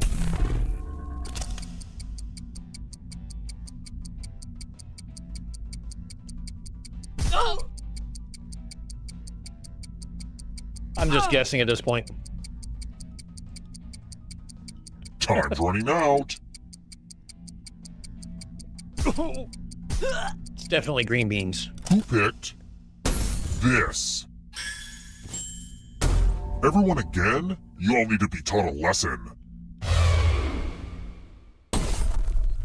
Yeah, this game is buggy. There's nothing more fun than fogged up mirrors. The ghost of my Aunt Mildred loves to write words on mirrors. She has her own consistent handwriting. Now, Aunt Mildred is going to write a different word. But so will everyone else. Draw a word on the mirror to camouflage Aunt Mildred's. Start writing on that mirror. Pay attention to the words as they appear and try to spot my auntie.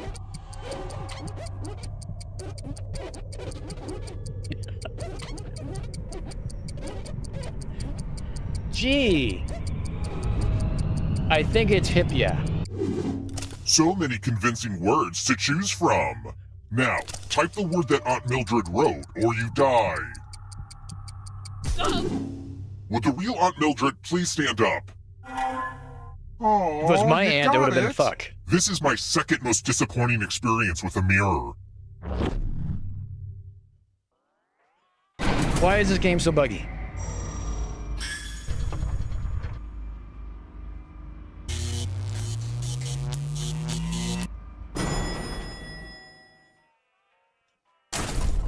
We're here.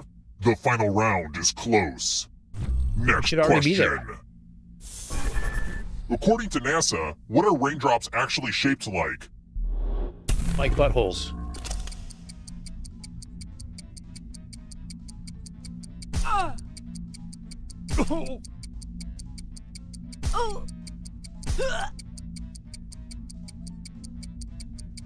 Almost out of time.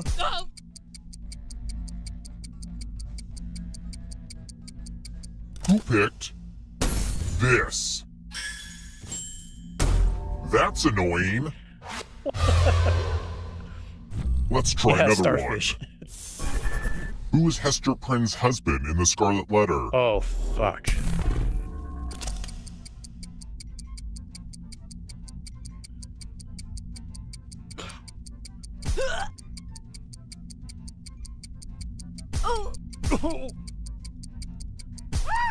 Time's almost up. I guess I couldn't remember. Who picked this? It's time. Maybe I should die so we can get to the final round. It's my old favorite, chalices. Pick a chalice to drop your poison in.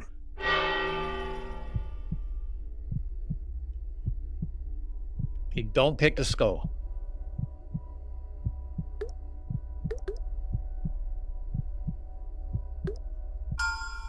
Now it's your turn to play. Pick a chalice to drink from. Yum yum. Now let's see what you drink. I No knew you poisoning? lying bastards would do that. Very rude.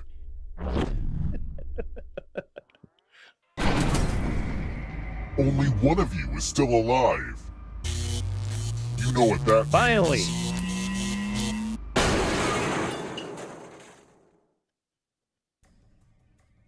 Glad to see you're the one to make it here alive, but will you be the one to escape? Here's your first category. Stage names. Tap each answer that fits the category and then press submit.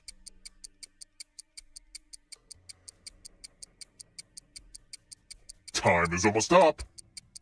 I don't do celebrities. Let's see the right answers.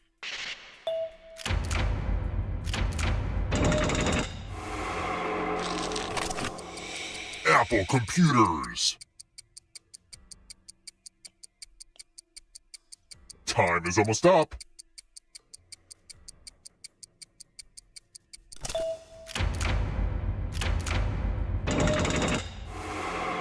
Moving on. Picasso paintings.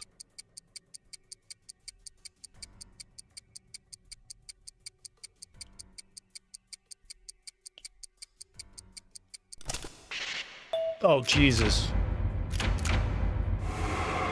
I don't know if you can outrun those ghosts. 3-syllable words. This is bullshit.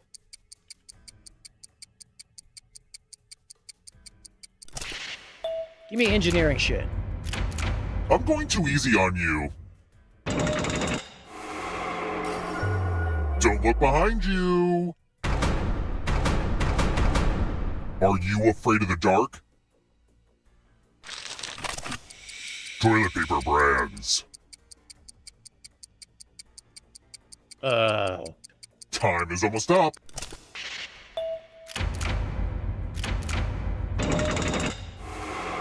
You can't outrun that ghost forever. Ian Rice novels. Time is almost up.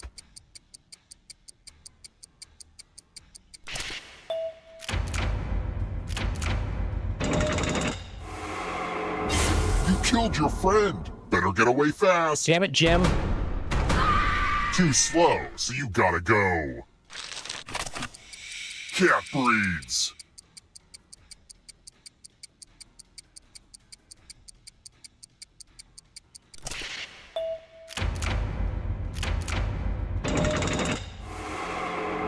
Another life force swap. Payback's a bitch. Winners of RuPaul's Drag Race.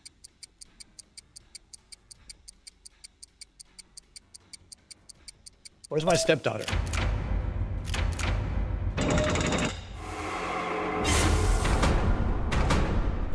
Where do you think you're going? You need a perfect answer for your final escape. And that includes the third answer choice now, too.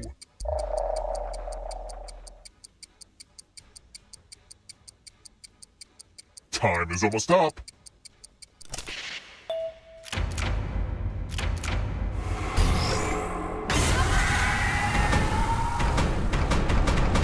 I got one out for the night. All right, stream's over. Thanks for playing.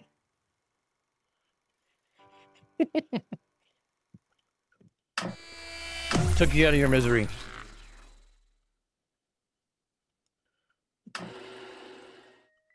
Yeah, this game's been a little buggy tonight. It's probably the lag, too. It's not helping.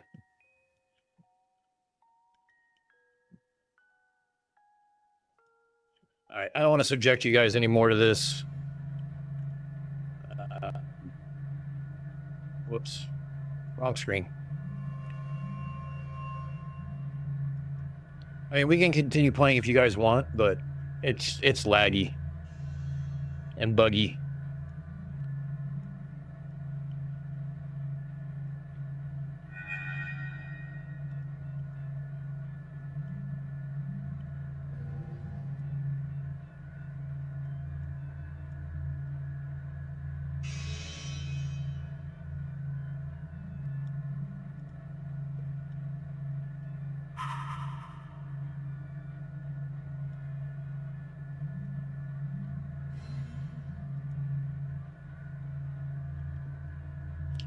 Look, DP, you're doing the work.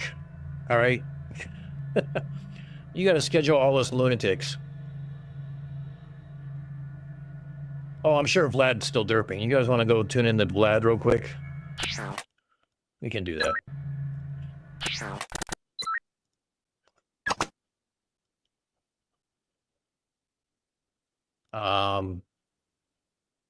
Why is my computer hung up now?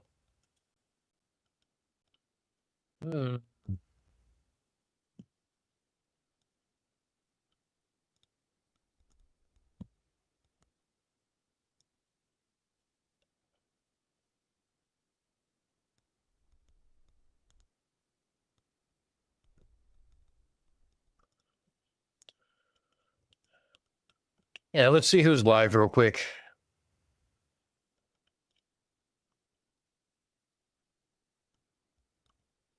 Ooh, it's fancy. It has, I'm guessing, time zone and check boxes and everything. Did you have to watch YouTube videos for that?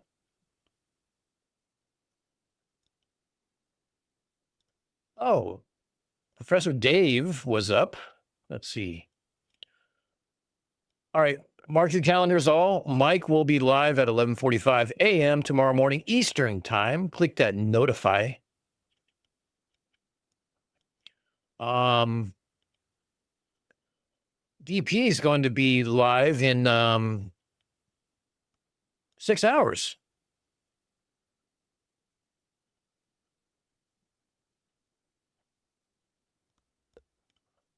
All right, let me transition this over. You guys can see what I see.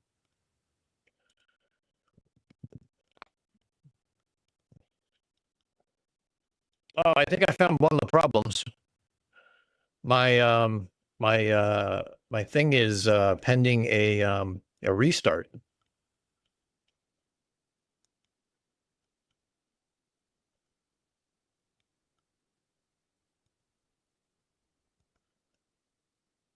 Okay, I can safely say that my thing is fucked. My algorithm is fucked. Let's see.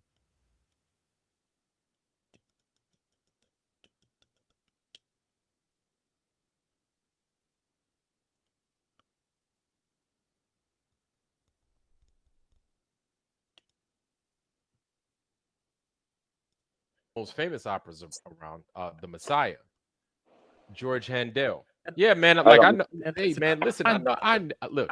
I know my music. Okay. I know my music. I love my music. So this is Johnny Mathis right here.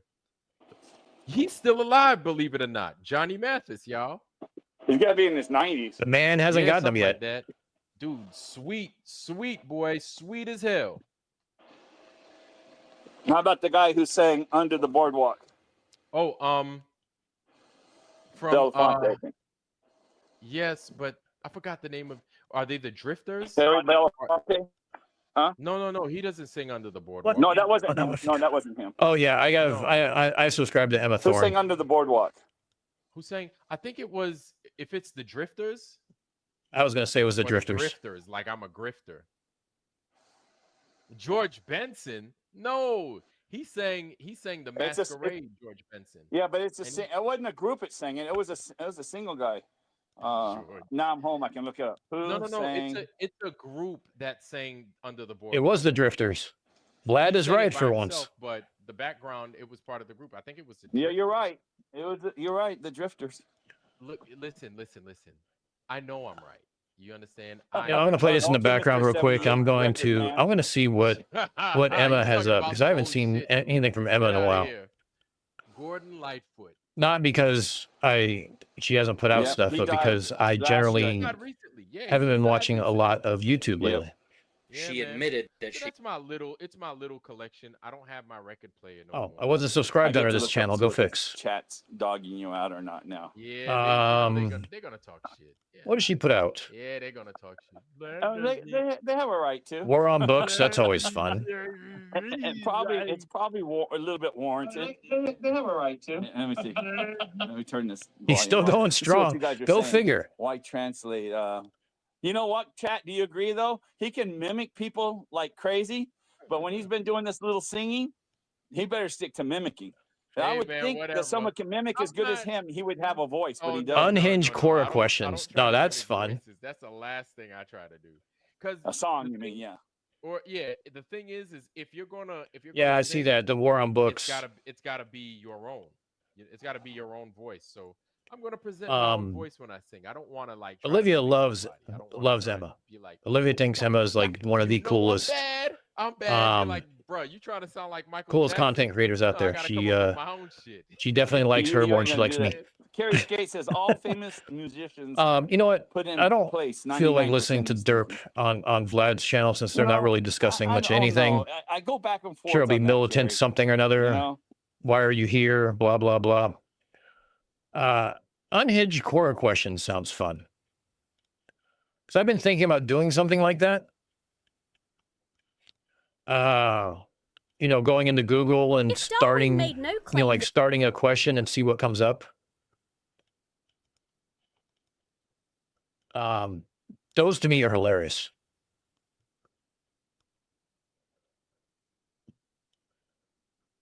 Yeah, I really need, looking up at the camera is starting to annoy me. It's way too high. I'm going to fix that later.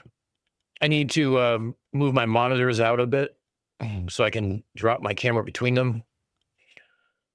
Because believe it or not, I actually have 4 screens. 2 regular size screens, like 27-inch. My teleprompter, which acts as a screen.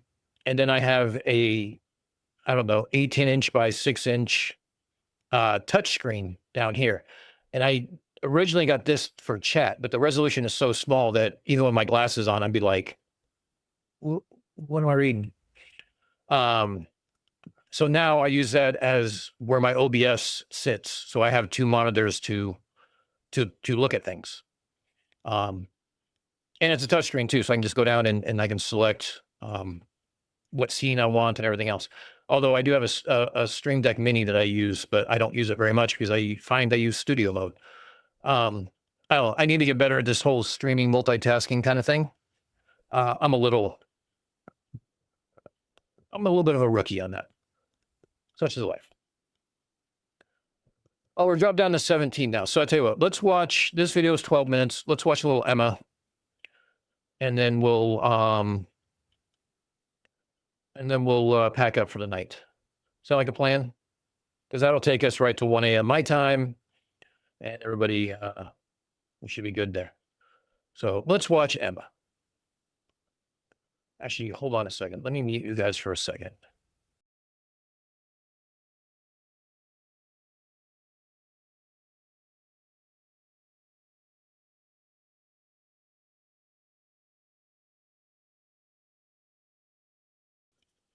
Sorry, I was asking Liv if she walked the dog and if she wanted to listen to Emma, but she can watch this later too. So that humans descended from modern apes, why do reputable programs like PBS's Nova quote him as saying that man descended from an ancestor in the ape family? I know because I died last year. Imagine your sister got sent to prison and gave hat to a satanic prosimian, like a lemur? I got bills I gotta pay, and you won't believe the game I play. It's Raid Shadow Legends. Today's gonna be a little different because we're gonna talk specifically about one particular faction. They're called Sylvan Watchers. Sylvan Watchers come from the mist. Sorry, Raid Factions is over with. Video. Hello lovely people, my name is Emma. These are some unhinged questions from Quora. If you don't know what I'm talking about, or you enjoy this video so much that you want to see more, please find my other Quora videos on my channel, please and thank you. Quora questions, let's go. Will God forgive me if I commit adultery again and again and again? Yes. As long as you go to confession. You'd have to ask him. I went to an atheist club. And when I recited any texts from the Bible, the atheists fell off their chair and frantically covered their ears, which proves atheists are insecure about their own beliefs. What do atheists have to say for themselves? I'll tell you what I have to say for myself. I'll take things that never happened for 400, Can I Alex. sue my neighbor for barbecuing meat despite me repeatedly telling him I'm vegan? You ever get the feeling a lot of questions on Quora are not written by the person they claim to be and that they're actually written by somebody who's trying to make fun of the person who they claim to be. You know, like there's a lot of questions on Quora that's like, I'm a young woman and I punched my boyfriend, is that okay? A lot of these feel kind of mischievous. But yeah, I guess you could try suing, but you probably wouldn't win. Knowing all of the punishments God will give to us if we don't obey him, isn't it better to submit to his will? Why bother taking a risk by not believing in him? Okay, which one? I think this was written by a Christian and they'd probably not feel that great if people saw this and went, oh my god, you're right, and then became Muslim. Just saying. Jesus is coming. Considering all the punishments that could happen, shouldn't we just... No. Oh no. I'll risk being wrong. I'm just that way. Of course, I always love the one that atheists have no moral compasses unless they were raised in a religion first and had the Bible to back their moral compasses, because religions are moral. We all know this. Back, and he hates what liberals are doing. Do you think liberals will be able to stand against Jesus? I'm going to do a rare thing and share an actual answer from Quora because I think it's really good. You seem confused. In Matthew 25, Jesus said he will return and he will judge the nations. His criteria for people going to hell is that they don't give to the poor, don't feed the hungry, don't care for the imprisoned, neglect the sick, and don't welcome immigrants. And oh look, I just outlined the Republican Party platform. Oh! Foghorn sound effects. Why is creationism controversial in science? Because it's not science. It'd be a bit like trying to teach floristry in a maths class. Hope that helps. Does a human being know they're dead once they die? I don't know. I've never died. When you die, do you just fall into a beautiful and peaceful sleep? I don't know. I've never died. Do you ever flash people on purpose when you're wearing a skirt? A man wrote this, didn't he? If there was no creation, how is it that things are so perfect, like a designer was involved? Just look at the human body as an example. Just look at the human body as an example. Is there a solid reason why the Egyptians would have no record of the Israelites leaving Egypt during the Exodus? Yes, there is. It didn't happen. Pretty self-explanatory reason, to be honest. What is the funniest joke you've been told that you still think about to this day? Since I've already done my favourite joke, which is the prawn again Christian joke on this channel, I will instead refer you to my favourite meme joke, which is a very simple car sales scenario in which a customer asks, cargo space? And the salesperson says no, cargo road. It's simple, but it's perfect. Do you go to hell if you decide on cremation rather than burial? Yes. No, hell does not exist. Was Hitler openly gay? No. How do I get 1 million of views and 700k subscribers on YouTube? I don't know, man, but if you figure it out, let me know. Yeah, let me know too. Are you ready for... I'm sorry. How'd that work out? Are you ready for Jesus' return on 6th of May, 2023? Oh fuck, I wasn't at all ready. When will Jesus Christ be coming back to save us who don't want to live in this wretched, evil world any longer? Aw, buddy, there are some nice things in this world. Will Jesus return in 69 days? Nice. But no, he came back on the 6th of May, Great number. 2023. You missed him! Will Jesus return in 2024? It's just all of Christianity boiled down into a couple of questions on Quora. The end is nigh. Again, the end's always nigh. Every year is the year. Trust me, bro. If atheists truly wanted proof God exists, they could simply pray to him to show that he does. But don't you get the distinct impression that the last thing in the world atheists want to know is that God does exist? I did this before when somebody said it to me, but I'll try again if you really want it. Dear God, if you exist, please show me. Give me a sign right now. Let me know. If Darwin made no claim that humans descended from modern apes, why do reputable programs like PBS's Nova quote him as saying that man descended from an ancestor in the ape family? When the rapture happens, how will unbelievers cope with being left behind? I mean, as far as I can tell. I'm sorry, that last question fried my brain. If Darwin said humans didn't descend from modern apes,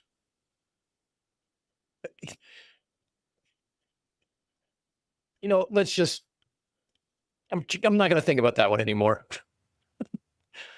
That's like brickology. The world will be pretty much the same. It's just there won't be any dogs. So we'll be upset, but I reckon we'll carry on. The ruins of Noah's Ark remind us of creation. But how do some people call this a myth? What ruins? Where is the soul before we are born? Pretty sure soul originated in the USA, but I guess it depends. It originated in Hell, How Michigan. can I tell if there's a spirit in the room? So depending on the kind of equipment that you're using, it'll either be like a ruler that's got like a little bit of sort of liquid in it, or it'll be like a circle with some liquid and a little dot that kind of... I am not a Catholic. Alright? I am Mormon, and I don't support false idols or the Pope, not even living religious idols. What should I do? Just carry on, I guess. I don't think this was written by a Mormon, because I've never seen a Mormon refer to themselves as Mormon rather than a member of the Church of Latter-day Saints. Valid point. If ducks achieved a higher level of consciousness and started a civilization, how would they rewrite human history from their perspective? I think I'm probably going to need to consult an expert for this.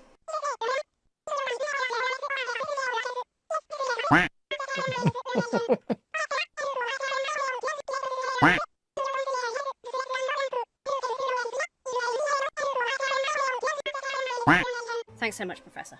It's been an honor to have you here. How can I do a lobotomy at home? Don't?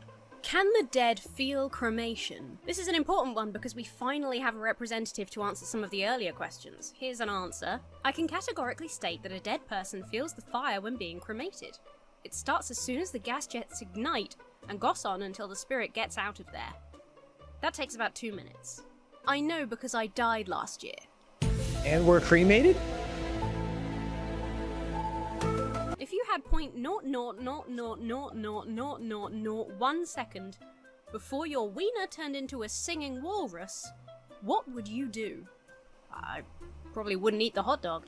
My son is a sussy backer. What should I do? Hit that report button. Atheists. Imagine you abandoned your Christian wife because she gave birth to a lichen, but later your adopted daughter befriends that lichen. Would you accept it or sell the lichen to the mafia? You mean like algae? What would happen if I were to inject wolf DNA into myself? Obviously, when I'm older. Your body will reject it. I guess you might get ill. I just got bit by a rabid bat, and I'm against vaccines. What should I do? Pray. I guess you die. Atheists. Imagine your Christian boyfriend's atheist brother's agnostic friend's pagan sister. Oh, Jesus Christ. Found an alien koala and brought it to you because they mistook it for a caterpillar. Would you help them or call them out for being unscientific? I can't even make the connections. Atheists. Imagine your sister got sent to prison and gave hat. Imagine your sister got sent to prison and gave hat to a satanic prosimian to protect herself. Would you realize that your sister believes in Satan, or just pretend like she still has faith in the Big Bang? Gave hat like to dome? a satanic Like prosimian. Are we talking like blowjobs or what? What are we talking about Why here? is a monkey in prison? Is it possible to extend your own life by causing misery to Absolutely. others and feeding off the energy they exert by being upset? Of course Colin Robinson has a Quora account. These are all different accounts that I have set up. When they call you a dumbass, you know you've got them. They called me a dumbass. If God didn't exist, how do atheists explain that birds can fly without falling down despite the gravity? Somebody's been watching B-movie. According to all known laws of aviation, there is no way that a bee should be able to fly. Its wings are too small to get its fat little body off the ground. Oh, Jesus. The bee, of course, flies anyway, because God made them with flying powers. Hey folks, I forgot to end the video.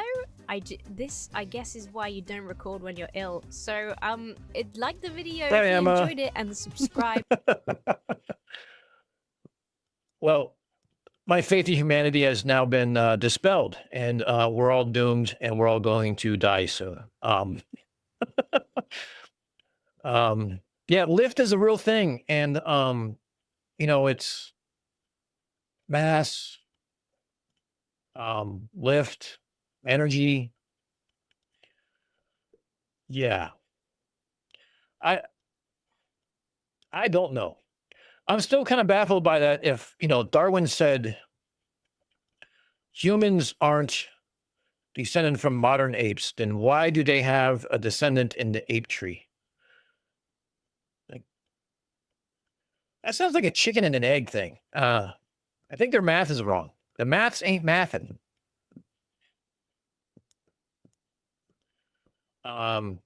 Yeah, you're absolutely right, Canadian Space Advocate. Some of those, there's some special people in this world, and they have an internet connection.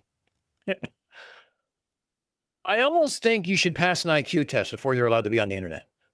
Like, I don't know. All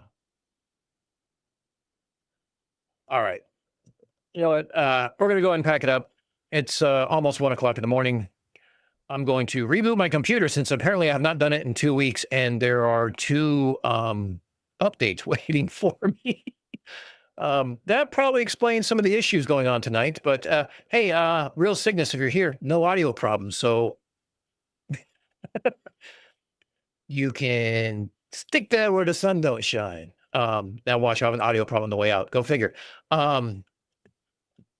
I'd just like to say thank you to everybody for being here. Thank you for hanging out. Thank you for listening to the derp.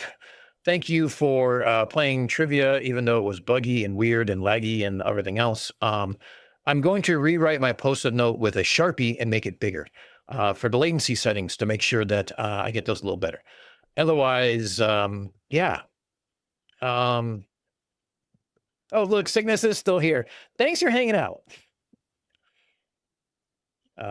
Jack Fetter versus DMOC on Discord. I'm guessing that's an Omnivore's server. I don't want to listen to people argue tonight, to be perfectly honest with you. Oh, okay. Yeah, I'm going to cut off.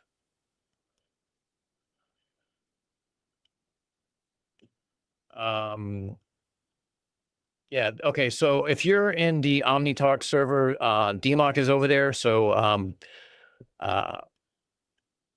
if you didn't click the link earlier, Globe Gangsters has a DMOC poetry channel for his rants and raves into poetry, which is great. He's a special flurf. I'm probably not going to tune in. I'm probably going to help DP since he asked me to help him out with something, and for the streaming part of it. And I'm going to head to bed so I can work on the harp video and hopefully get that dropped. Maybe start looking at some conspiracies, see what I find on X, see what's next on the list for the weekly STD report. And yeah. So as always, you know, a little call to action for you guys, a little homework. You guys got some bright ideas for the streamathon, by all means, drop them to me because I'm happy to entertain them. The only 2 rules of that, it's got to be fun, it's got to be interactive, because I don't want to just talk to this green light all night. It's dumb. I want something interactive. I want something fun. I want something that's memorable. I want something that Remy goes back and looks at multiple times. And I know I mean Remy, I mean Critical Think, not Remy. So put your hats on, see what you got. I have a couple ideas. I'm still not sold on them yet. Probably because I still have to work on them. But anyway, you guys have been great. You guys have been fun. You guys have been wonderful, as always. So with that being said, I would like to wish you guys all a very happy weekend. I will hopefully see you on DP Debunk's channel. I hope I will see you on Mike's channel. And hopefully we'll do this again soon. It's been a minute. I promise not to let it go so far. So have a good night, all. Love you all. See you soon. And ooh, what should we listen to on the way out? Oh, I know. A fast punk song. That means, I think that's the ska song. I don't remember this one.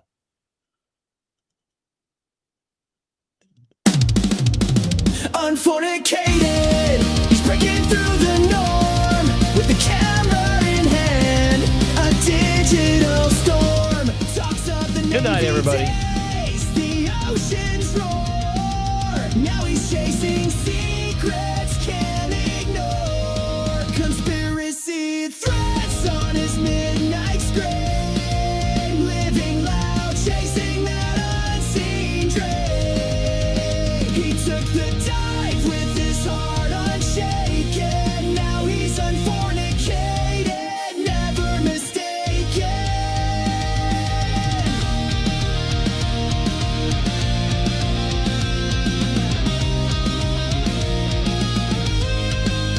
From the Navy decks to the YouTube stage, he flips the script, writes a brand new page, talking about shadowed men, whispered schemes, turning chaos into clicks, chasing wild dreams. Conspiracy threads on his midnight screen, living loud, chasing that unseen dream.